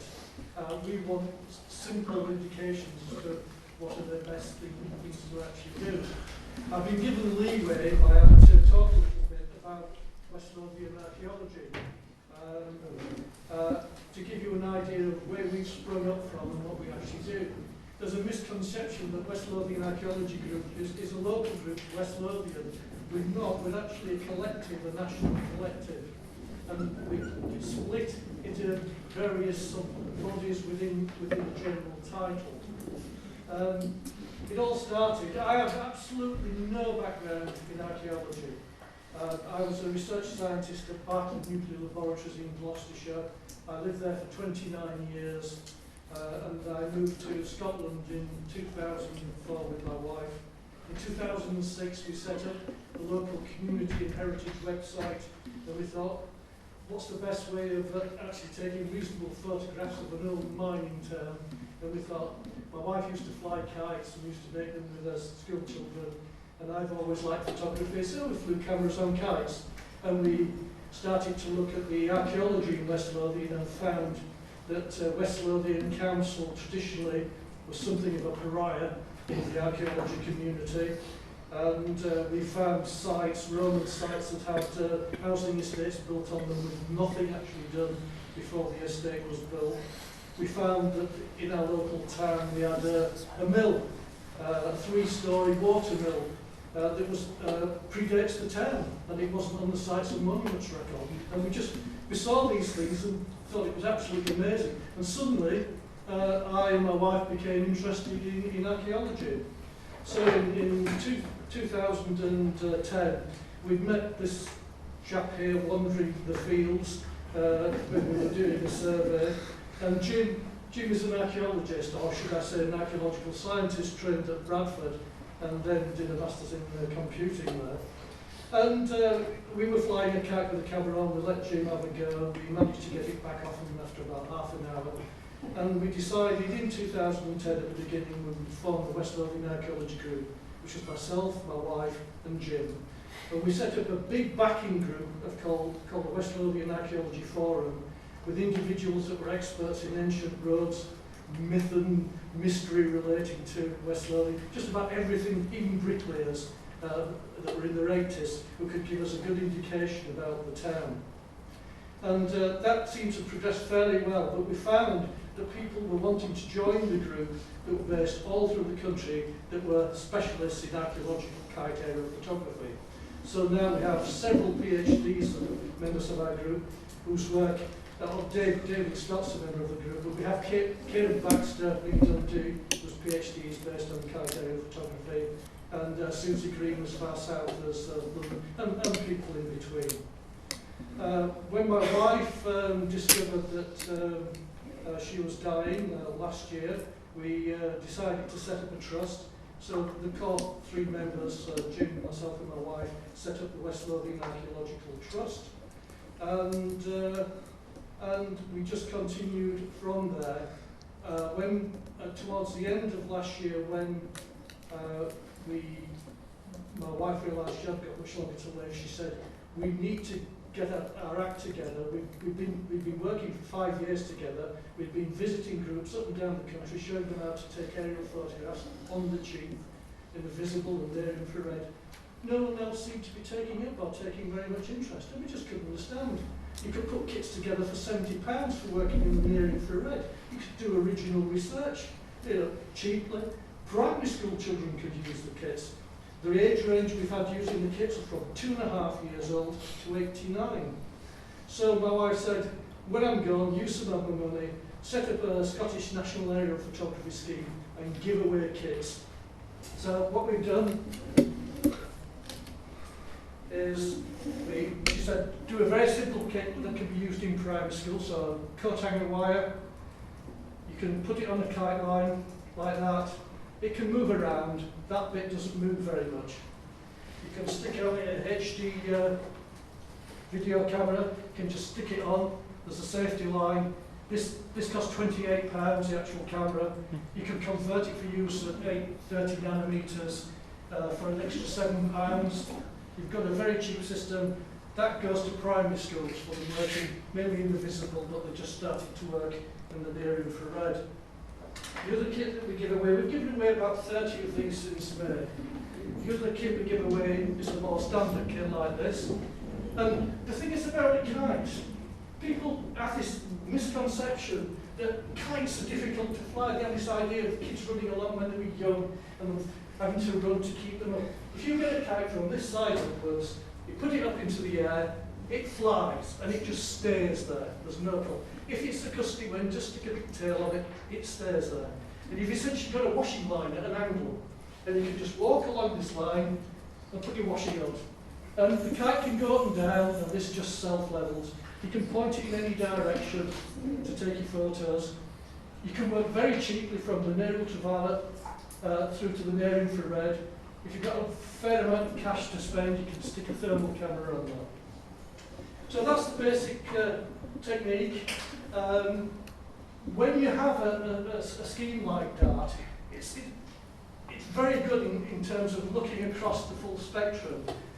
But community groups can't afford to look across a full spectrum. In fact, at many places within the spectrum, you need equipment that you can buy cheaply and that's easy to use. And certainly working in the near ultraviolet, which is probably only good for excavated sites, but there's a lot of work needed there. But the visible spectrum, the near infrared, definitely of use. We've shown it's of use. And with the, as I mentioned before, with the price of thermal images coming down in the near future, there's a lot of potential there. And all the basic work in terms of thermal imaging of crop marks, thermal crop marks, is actually there from the past 8, 9, 10 years. So that's just a very quick run through. I'm sure you'll have questions. In terms of the dark work, it's all a little bit too complicated in the way it's presented at present to be of any use for a normal community group. Most community groups really just want to go out there, dig a hole and find something. Because of Time Team, you have them going out there now, obviously with soil resistance meters, really through the CIA ones that cost £1,000. We bought ours from Instruments for £530, so we got them much cheaper. We have also a gradiometer as well. But the easiest way for any community group to get into remote sensing is via kite aerial photography. Basic kit about £70, the standard kit about £250, and ultimately, if you want to start doing higher resolution pictures, which really are not needed, don't forget with that, you're talking about a much higher resolution than you get with geophysics. You can go to using something like a Sony with a wide-angle lens on it, a fisheye lens. And these sort of fisheye lenses now you can buy for just over £200, and they compare with ones you can pay £1,500 for in terms of resolution, even at full aperture. The technique is very, very simple and relatively cheap. So the information we want, in terms of what can be applied to the community in terms of aerial photography, is what are the best situations in relation to visible, near infrared, and ultimately thermal infrared. If you've any comments about geophysics. Because I remember when we came last time, we were talking about guidelines, and I think it's already been covered already. That's why we noticed it. So at that point, I'll throw it open for anyone that wants questions. Would you like to ask some questions on the surveys, how this might blend back into these bigger issues? I mean, I know one of the other things that you use is, or are looking using is UAVs. Now I've, for a long time, felt that, as much as I like UAVs and enjoy crashing them to the size of vans, I must just point out, I actually did drive up to it in the field at that point and stopped within a few feet, stopping on the brake. And it was great. I was doing fine until I was scared.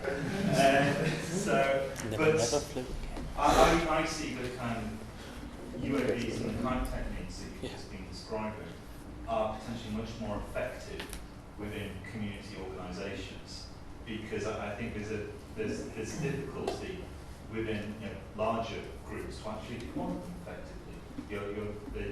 I think community groups are much more agile and can move into places which is difficult for other organisations to do. How would that? Are there ways in which those kind of things can be supported in addition to the stuff you're doing? Well, first of all, I'd say that I personally, I think Jim would probably agree, I don't see UAVs for use in a community context. When you have a technique in a community context, like with soil resistance measurements, it's usually just one or two people within the group that have the expertise to do it. You'll have people walking up and down, taking their turn. In terms of analysing it, it's just one or two people. You want techniques that are inclusive for everybody. You can't have, as we have, 2.5-year-olds to 89-year-olds generally flying UAVs, but they can fly kites. Jim's daughter's 12. And she flies what is essentially is a £600 rig with a kite that costs about £100, so over £700. She's totally competent in doing that, absolutely no problem at all. So the sort of age where you can actually manage these things in the field is end of primary school, beginning of secondary school. Sorry. I'm sorry. Yeah, do something. I can come in there. Well, I mean, so I was just picking up the point that Anne made about how community groups or local organisations can work as part of a kind of national strategy. I mean, we've had a slightly, it's been a bit of a disaster, really, hasn't it? I mean, we've got a scheme where there's a complex of Roman monuments near Falkirk, and the idea was that we would record it all the way through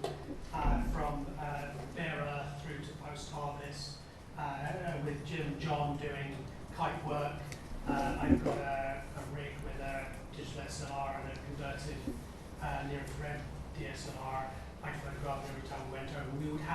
We would create a multi-temporal data set of near-infrared, normal photography, and thermal imaging that would allow us to think about issues of visibility. We compare on things like deploying spectral. And I mean, from my point of view, I mean, we'll get it right next year. And all sorts of like airplane broke at the bad time this year and the year before we had the cooling summer. But from my point of view, I've got a national remit. I can't concentrate on West Lothian. So I'm doing things at a very, very coarse grain resolution, but I need the detailed information of multiple episodes of photography to inform my practice overall. And this, hopefully, once we get it working, is going to be the mechanism that will feed through into that. And if I could have half a dozen people dotted around the country, it would make a significant difference to the way I undertake my prospection, because instead of relying on generic things like the Morex soil moisture deficit figures, I would have a local expert who has talked to the farmer and knows what the crops are doing and can pop out on a sunny afternoon when I'm not able to get out. So, and that's Yes. science. It's incredibly useful information. And that's why in May of this year we set up what we call the Scottish National Area Photography Scheme. It's turning out that it's actually including England and Ireland as well, but also there's one person in Portugal. We're donating these kits as part of the scheme. It's very difficult, specifically getting kits to local archaeology groups, and we're finding that the best way to do it isn't actually by going out and us flying with them. We go and then we go away and they seem to forget about it. So one of the things that we decided was, as well as giving the kits to schools, we'd target people in national organisations. So we found individuals in the Royal Commission, Historic Scotland, National Museums of Scotland, the National Trust for Scotland, and universities. And we said to them, do you work with children? They said yes. Or do you work with students? Yes. Do you work with local communities? Yes. So we give them a standard kit. And we're already starting to get feedback from local groups who've had people like Fraser Hunter go out from national museums with one of these kits and saying that they're getting very good images and they're sending them back. So I don't think initially we're going to have too much success directly with community groups until people of standing are seen to be using kite. There's a problem of professional credibility. There's this image that using a kite is a toy. It isn't. It's just a platform to hang a camera on. And that's very difficult. You can go out with groups, especially with any professionals there, and you can try handing them a kite. They will not take that kite off you. They will not take the reel. You can give it to a 5-year-old with hundreds of pounds of equipment on. They're quite happy to do it. We're having so much difficulty getting kids into schools even locally after years. And then there was this wonderful group, Balf Secondary School in Ireland, that presented a paper in Dublin. Anne was there as well, and David. And it was magic. In their interim year before going to what was effectively what we used to call the sixth form, they have a year where they can do what they want essentially. And they'd instituted a remote sensing course. Absolutely flagship course. There's no other school like it in Europe. And we were part of that fairly early on by providing kites and cameras, in the plural. And that was great. This was published, it was on the internet, and I could go to West Lothian Council with this and wave it in their faces and say, curriculum for excellence. And in no time at all, we started having the schools coming along. The first school we took out to a nature reserve and were flying invisible and near infrared. Once that's school's images hit one of the national educational magazines front pages, things changed then. So just within the past 2 months, everything's changed. The beautiful quote from one of the girls. Yes. Yeah, you seem to have somewhat very nearly solved the data collection problem.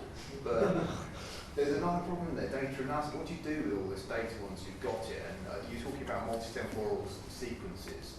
I guess when you take satellite, you know exactly the satellite. With a plane, it's not quite so accurate, but you've got GPS and you kind of know what the flight path is.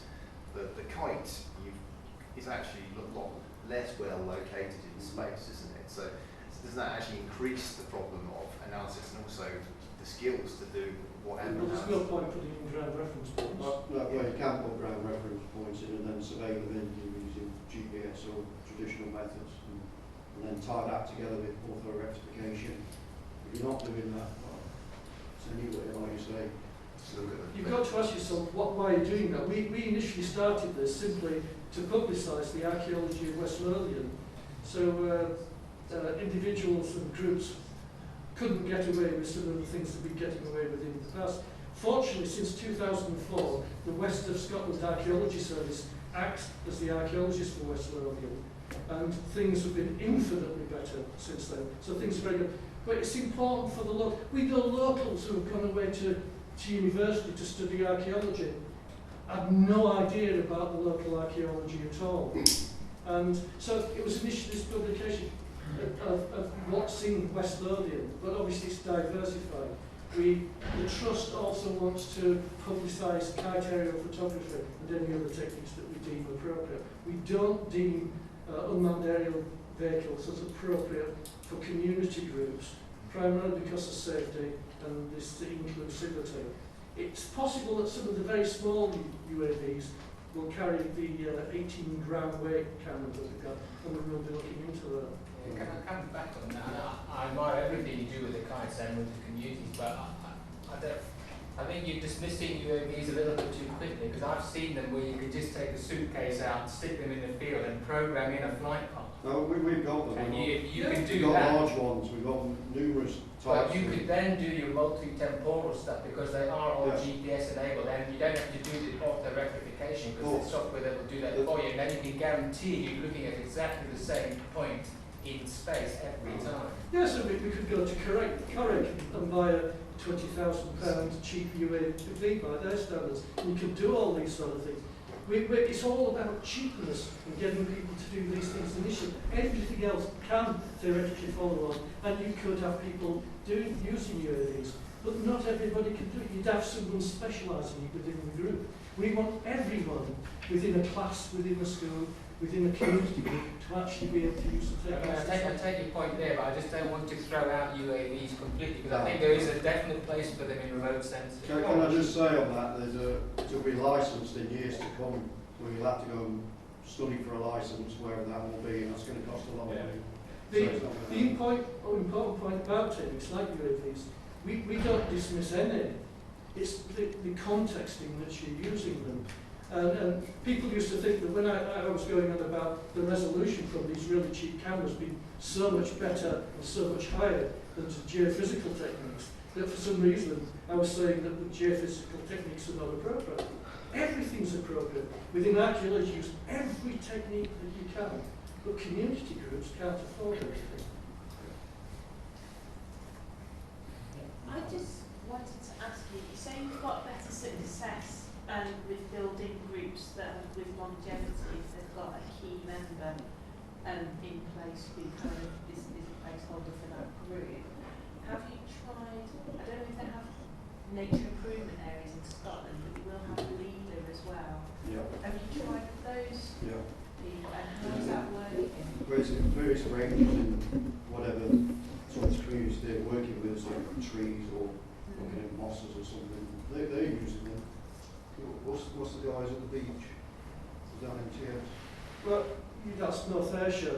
In terms of wider use, once we only just this past few months, the local agricultural college, which runs a leader program and also a rural connect through leader, they see this as potentially very useful. They actually have one of our starter kits for using within their scheme.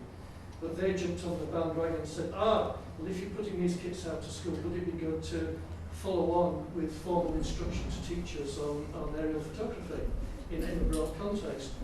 And the answer was yes. We had a meeting. We've appointed a local schools liaison, who's a retired teacher, and within the next few months we hope to have courses running within West Lothian for teachers paid for through council. That's really good. Because I have to say, I rate the sort of Scotland Rural Council website really quite a lot for community archaeology. It's better than the resources that we have in England for that. So I tend to say, apart from the bit about where you send stuff, if you look at that website first. Yes, and Brian Wilkinson was one of the people working on Scotland's Rural Past, one of the people employed by the Royal Commission. He's now working for the Royal Commission's Britain from Above. He's a recipient of both the Standard and the Starter Kit because he's working as an activities officer at Britain from Above and doing that there. And all these groups that receive kits, if you go through to the Scottish National Aerial Photography Scheme's website, you'll see all the pictures are just starting to appear as they're actually feeding back what they're actually doing. So if anybody just Googles West Lothian archaeology, you'll find an access into what we're doing. We feel this. I really like your presentation. As an engineer, have you considered using smartphones for this? Because you've got an infrared camera, you've got a GPS, and you've got a Bluetooth, so you can do everything. Smartphones are used fairly widely. Yeah. There's no problem with GPS. You probably all saw the Horizon programme where they had cats going around with GPSs on and also had cameras on them. Actually, some of the cameras that they modified were ones from us because they had 2 or 3 days deadline filming and they damaged 5 of the cameras changing the angle of the lens, and they couldn't wait for the more to come through from China. So they looked up 828 HD camera, found us on the website and asked us to supply extra cameras for them to work with. The GPS is to work with, you can get them that size. They cost about £36 and you can fly those if you want to. I actually gave one to my daughter so she could attach it to her cat's collar. So as it wanders round Pagan Hill near Stroud in Gloucestershire, she can see exactly where her cat goes. You can do the same with kites.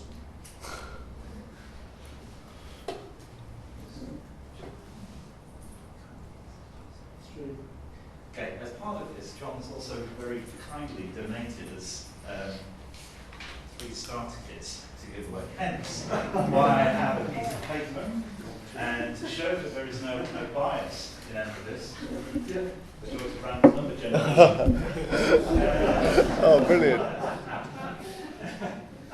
That's 15 and 14, and is that random? It is. Yes, and 15, 14 and 5 are Elaine, bonus, Carmen, and Hannah. Come late at the end, please. Oh no, you can all come up there.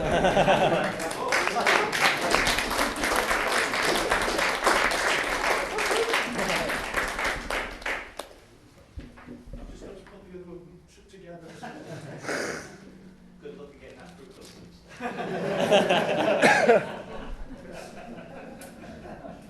But that's a battle of fun. It's going to be wicked visual. Excellent. We better move on Really to don't you want to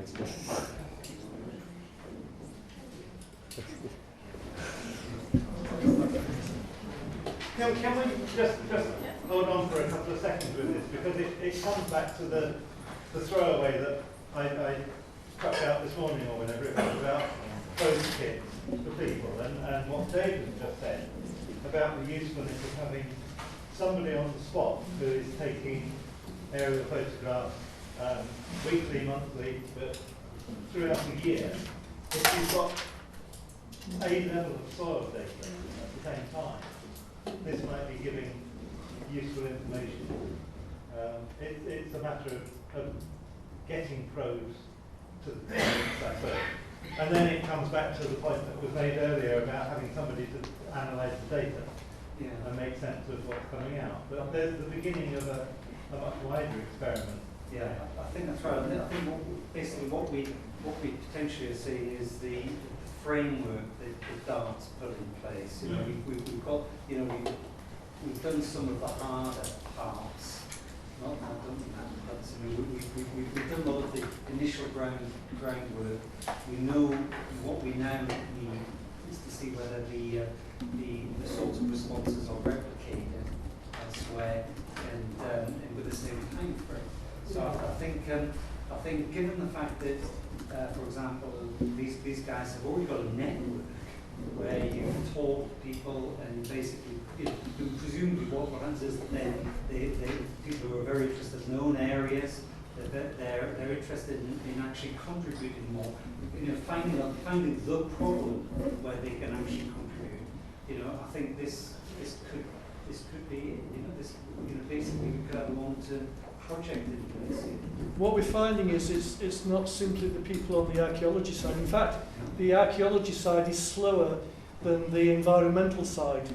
So we had someone come from the RSPB for work on the Forth Valley project in the valley in North Ayrshire and wanting kits, and they went away with 3 or 4 kits, I think. I think, you know, there's still deep down there is this sort of dichotomy between collecting data and analysing and understanding. I think that's actually the obstacle that long term you've got to try and get over. I mean, I mean, although it's not that long since people really taken on board geophysics in a sense, you know. I mean, it's I was in a pub one day not that long ago. And somebody asked me what I did, and they said, well, it's geophysics. So you believe in it, do you? I think that's the same thing.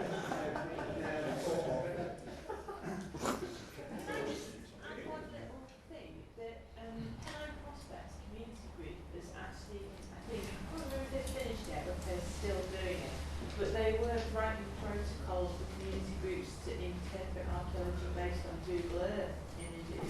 So if you could extend that to your kite imagery, you might have a way for people to get trained up to do the interpretation. Yes, there's a kite aerial photographer come surveyor called Bill Blake in the Midlands, and he was doing it with school groups based on Google, but he was tying it in with kite aerial photography as well.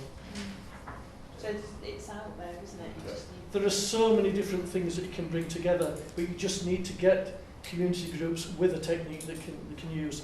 Another thing that's happening with community groups is that they're now both on the ground and in the air, but mainly on the ground, starting to merge their images and put them into photoscan for making virtual 3D models with absolutely no background before they actually start. Someone comes in and says, this is how we do it. It's relatively simple. So what we're going to see ultimately from these aerial images that we're doing, because they're low level and you can get very good angles around sites, is they'll be able to produce 3D models. Okay, we're going to have to stop there, I'm afraid, because we're a little bit behind. It's the light entertainment. Absolutely, then the ball. The ball until we show. See how it's going on there?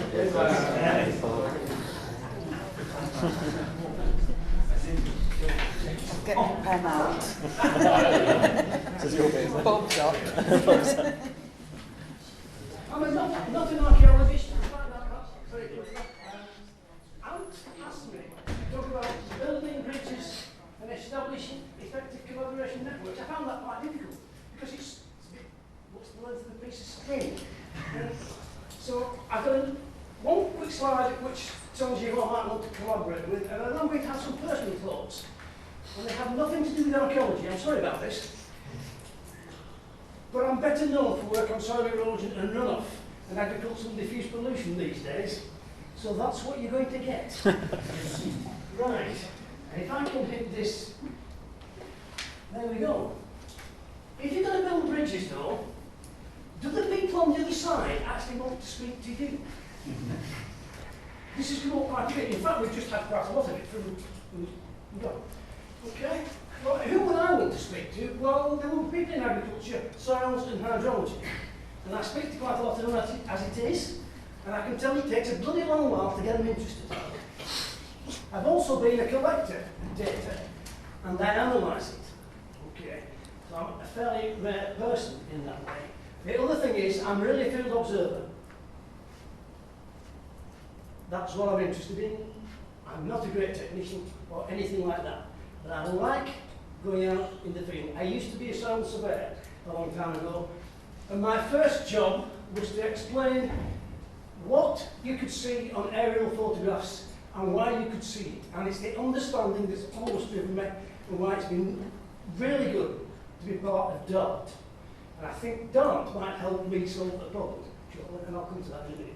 But I think you have to have the basic understanding. That's where I come from. I'm not really interested in lots of other things. If I think of something and I want to understand it, I'll do something about it. So I talk to lots of people. It does depend whether they want to talk to you. And it's taken, in some cases, 25 years. So you need a dialogue, and you need to find out what they want. This is absolutely key.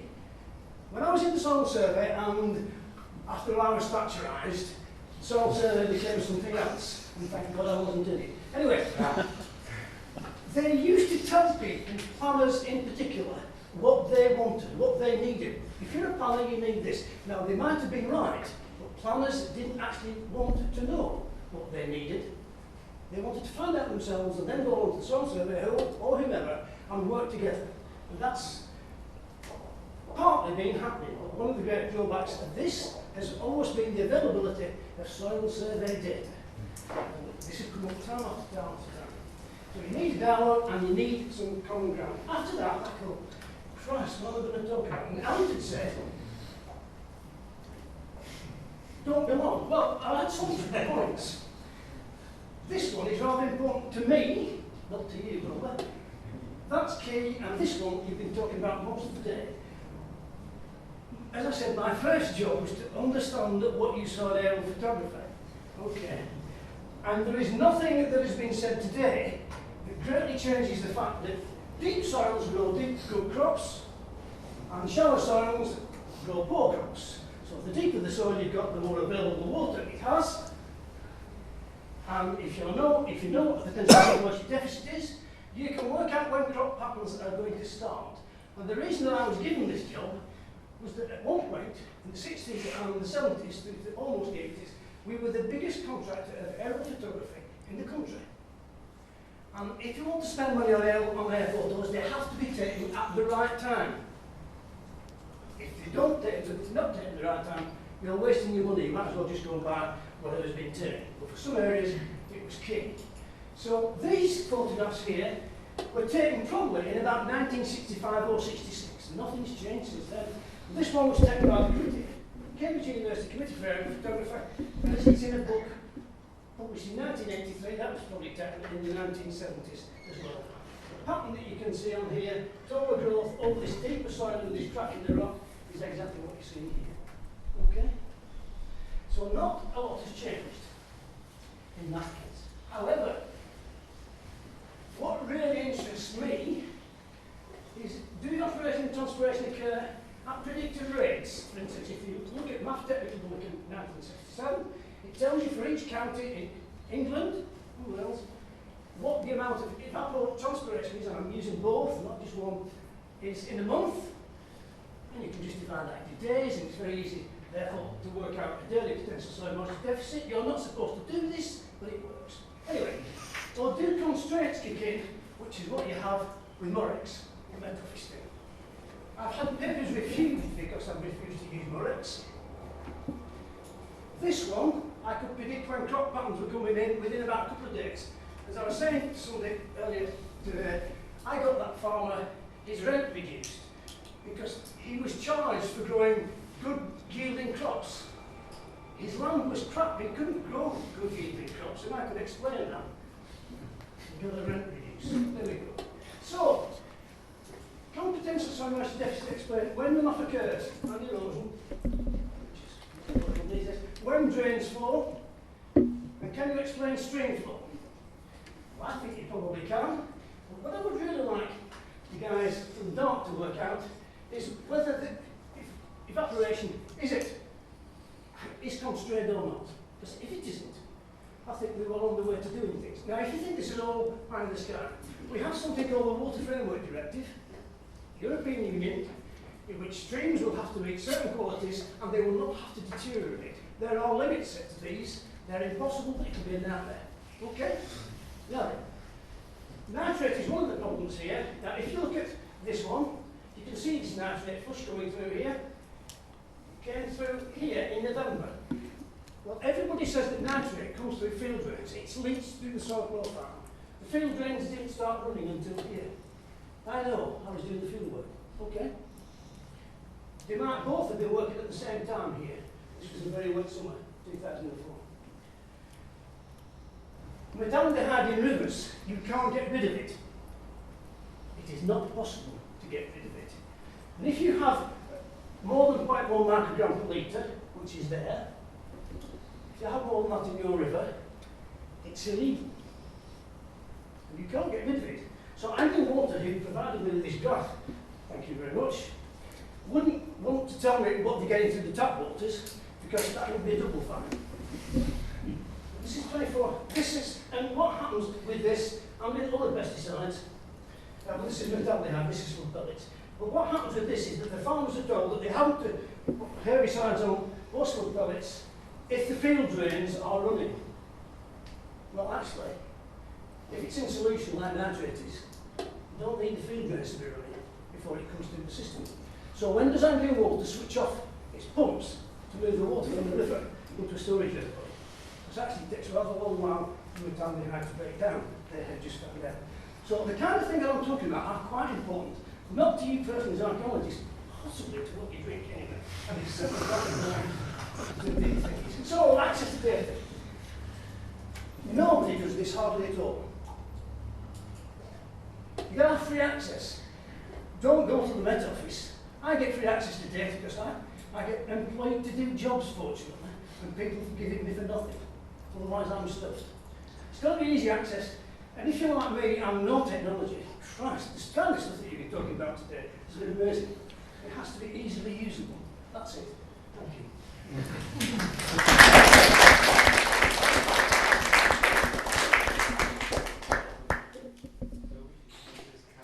Right, okay, I'll carry on. I'm Toby Montram. I'm an agricultural engineer. If you want to sort of focus me in the map of the universe, I invented robot milking about 25 years ago. And ever since you take the human out of the milking part, you've got to work out ways of monitoring the cow health. So wireless sensor systems is what I've been working on for 20 years. About 7 years ago I was Thatcherised.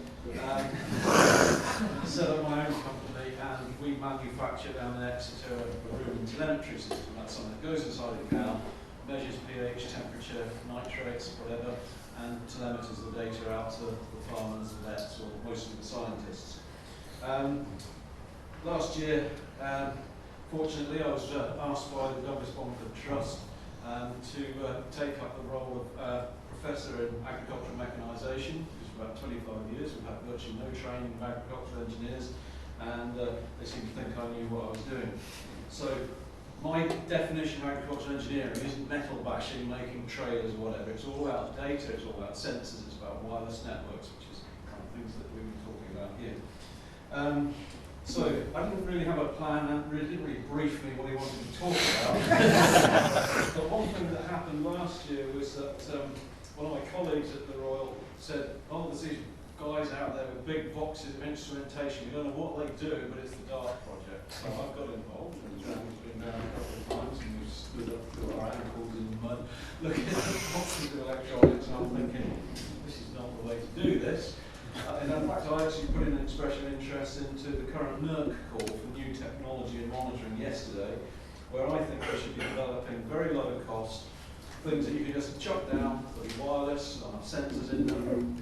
If they get lost, they biodegrade, or they become what I call smart grip, that's just like the old ploughshares you find in hedges and so forth. It's just another thing that can be left in the environment without destroying it, because batteries do contain heavy metals. So I thought I'd just run through some of the issues I see in agriculture which is going to have an impact in your area over the next few years, and some of which you've probably already hit upon already today. And I also have another acronym for Bob's collection. About 3 years ago I was asked to do DEFRA's greenhouse gas coordination. We've got a very big set of projects monitoring the emissions, and in your area it's principally nitrous oxide that you'd be interested in. The initials I came across were water-filled pore space, because the nitrous oxide emission is highly dependent on the amount of saturation of the soil. So clearly you can see all this coming together.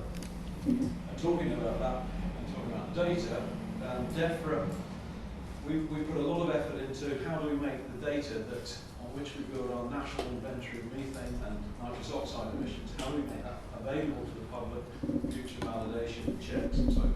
It's all going into Freshwater Biological Association's archive, and I spent a year with the team arguing about how you describe data. Just within institutions who work in the same sector, they have different words to mean the same things when describing their experiments.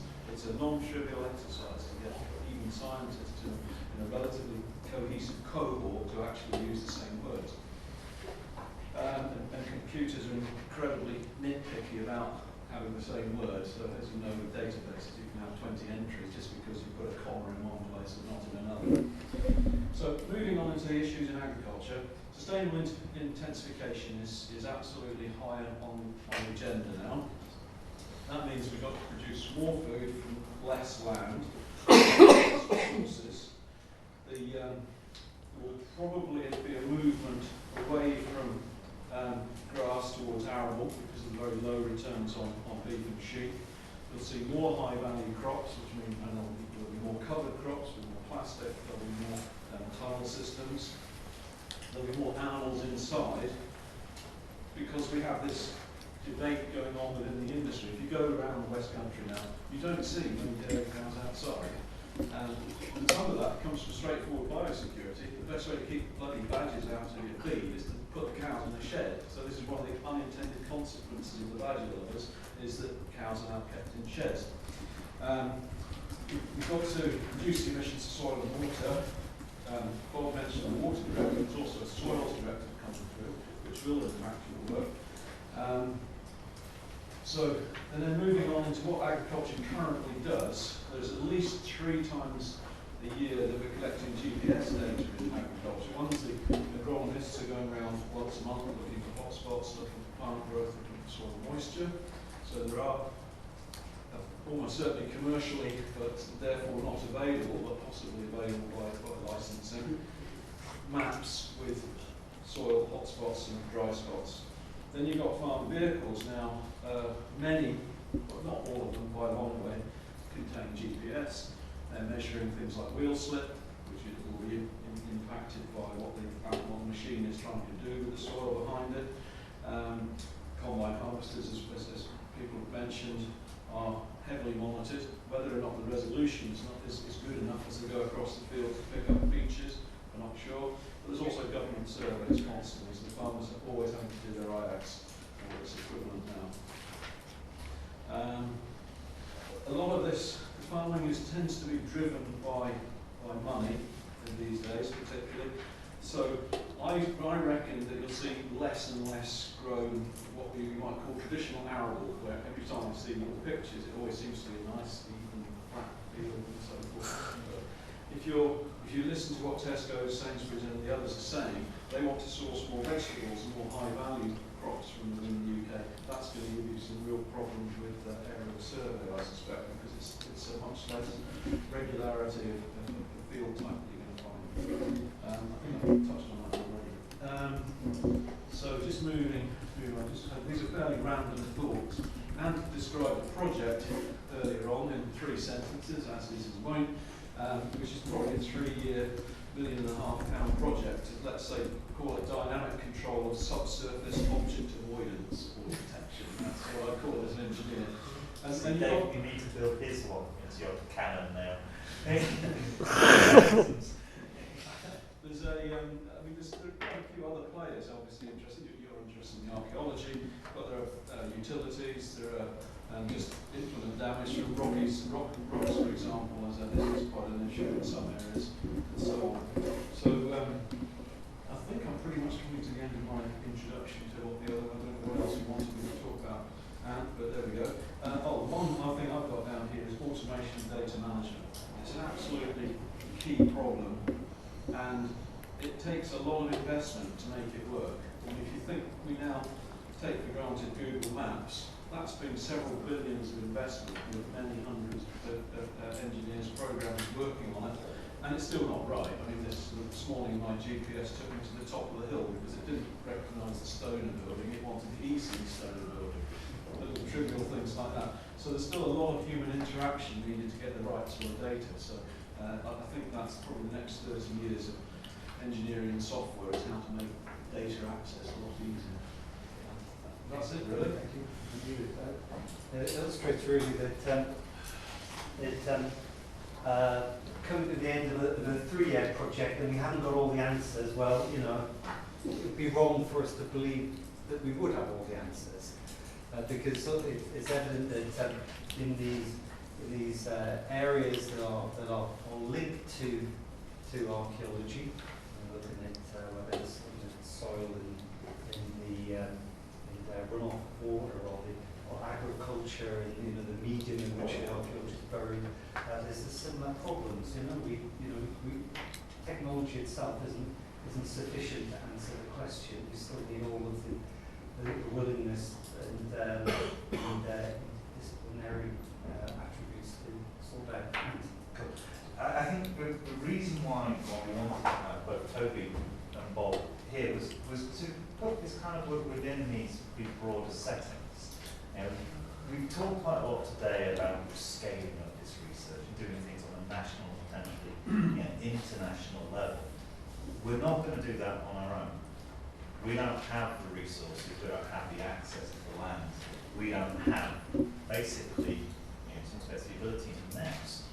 And what we need to start doing is working more closely with soil scientists, hydrologists, farm managers, land managers, Natural England, all of these different organisations, because we have overlapping problems and we're using the same data to address our different issues. And to me, the point of this section is how do we start to move that forward? I mean, Dark, in one respect, I think, has done a great thing by actually just working with the RAU in the first instance, and it's been a wonderful relationship. But how can we start to sustain that, but also make it bigger? Because we need to work all over. Just make a comment, I'll just go back to one slide. About potential soil moisture deficits, because actually, I think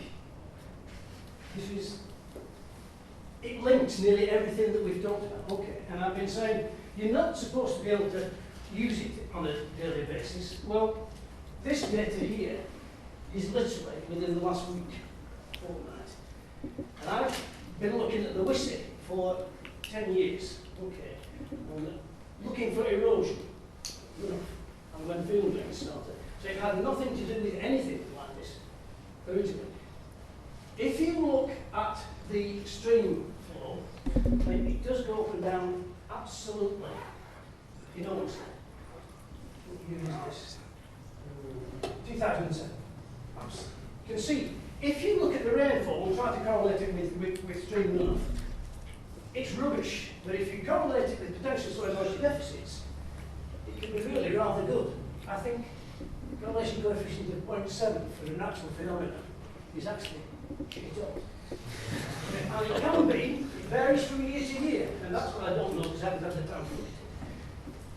But this is based on what you might call full rates of evapotranspiration. So both evaporation from surfaces, plant surfaces, and bare soil, as well as transpiration by the crop. If, what I'm saying, you can actually use full rates, there's already data there actually. This is from 1967. So I would like the dark guys to get together with their crop growth, their soil moisture information, and all this kind of thing, and say, are there constraints, particularly on your deep soils and stuff like that. And how do they relate to the kind of things that you can get from a 1967 technical monograph or from Morix? Because if you get those, I think you're on into the hydrologists and all sorts of other people. Now, it may be that these things have been solved, but as far as I'm aware, they haven't. So I think this is really rather important. I do. You know, I hadn't expected anything like this. I've worked on erosion and runoff for a very long time, and at the moment, you'll have to forgive this, but I've probably got the best correlation between the amount of soil that disappears out of the field to soil type that anybody in the world has got.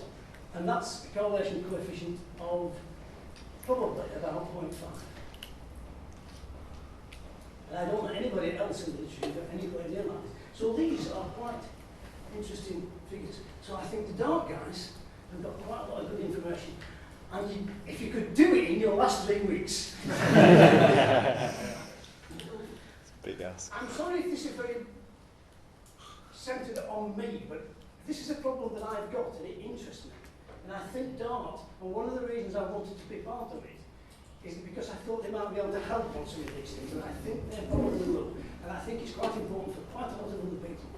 Because the other things that you're looking at about soil compaction, various other things, that we're busy compacting the soil. At the moment, there's lots and lots of evidence now, it's not just anecdotal, that over the last 20, 30 years, our soils have got a lot more compact.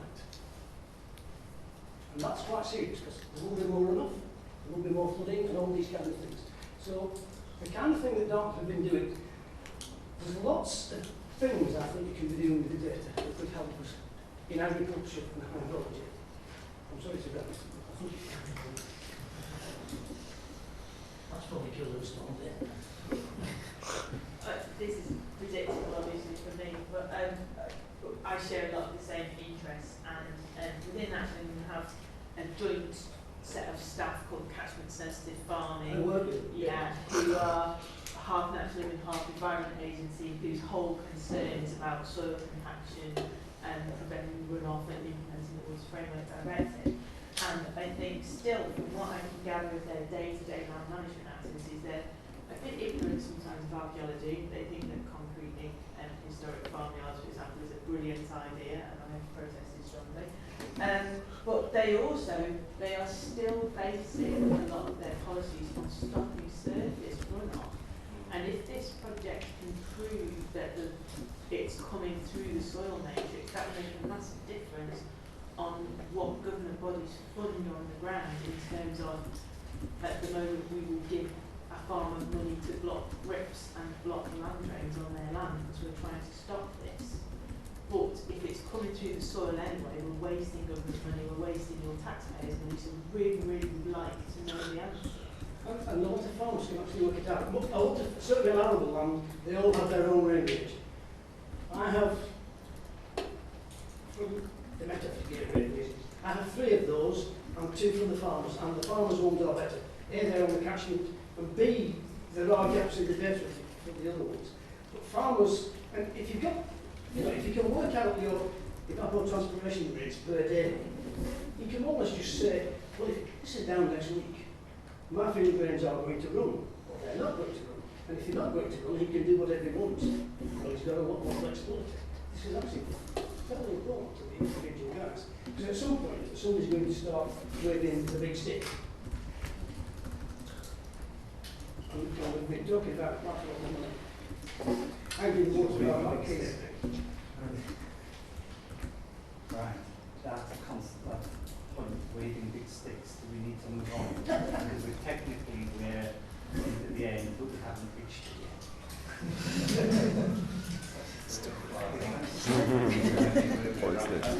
Wrap up and final discussion. Just one point. No one has said that they shouldn't be circulated or wants to be knocked off the list, so I will circulate. Elaine is going to flag up the notes in the next couple of days, so they will be part of the circulation as well.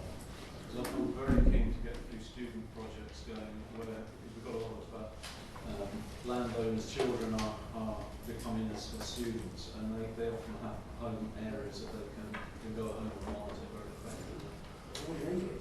Yeah, exactly.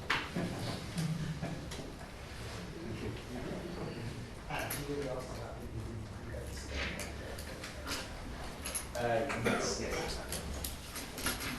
Okay, so this is our kind of basically our final wrap up and an opportunity to bring the floor any outstanding things that we might have missed and raising the action points. I think one of the major things today came from the policy conversation. Thanks for Dave to actually bring back to a good tangible conclusion where we can start to bring something to both Alveo and the IFA.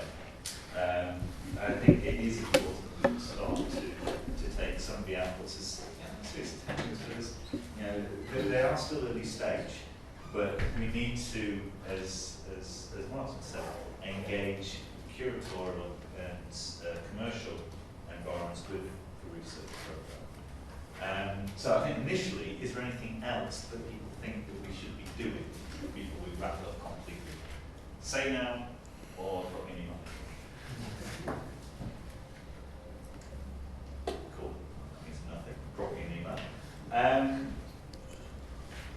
Otherwise, I'd like to thank everyone who spoke today.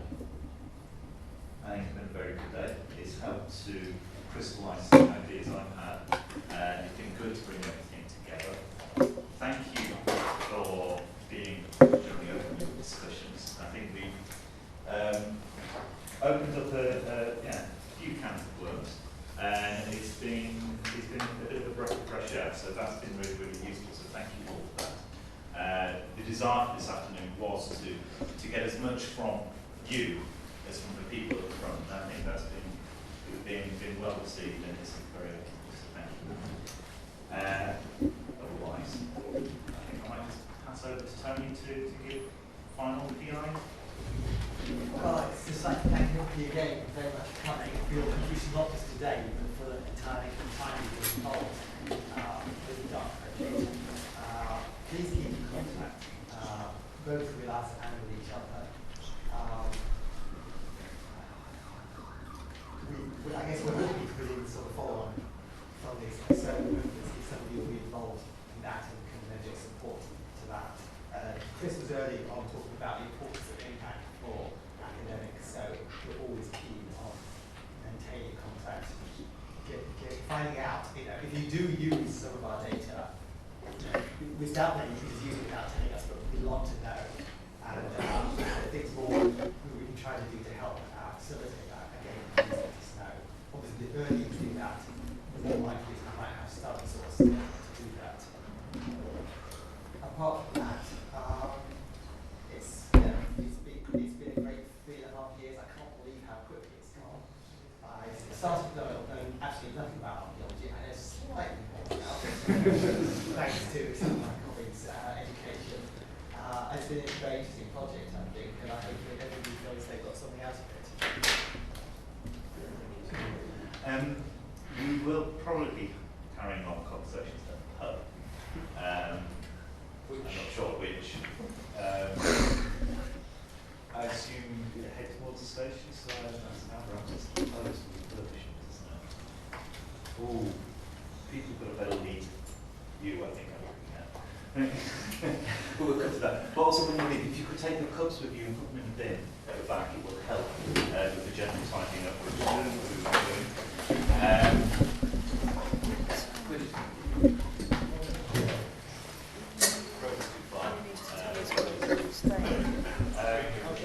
I will show we will go down to Clovis. I'll show you the map. As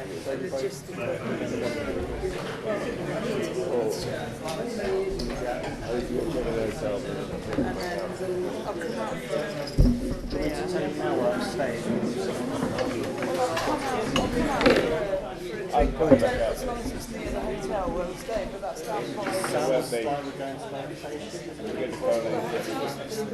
We're going to Crowley. Hey?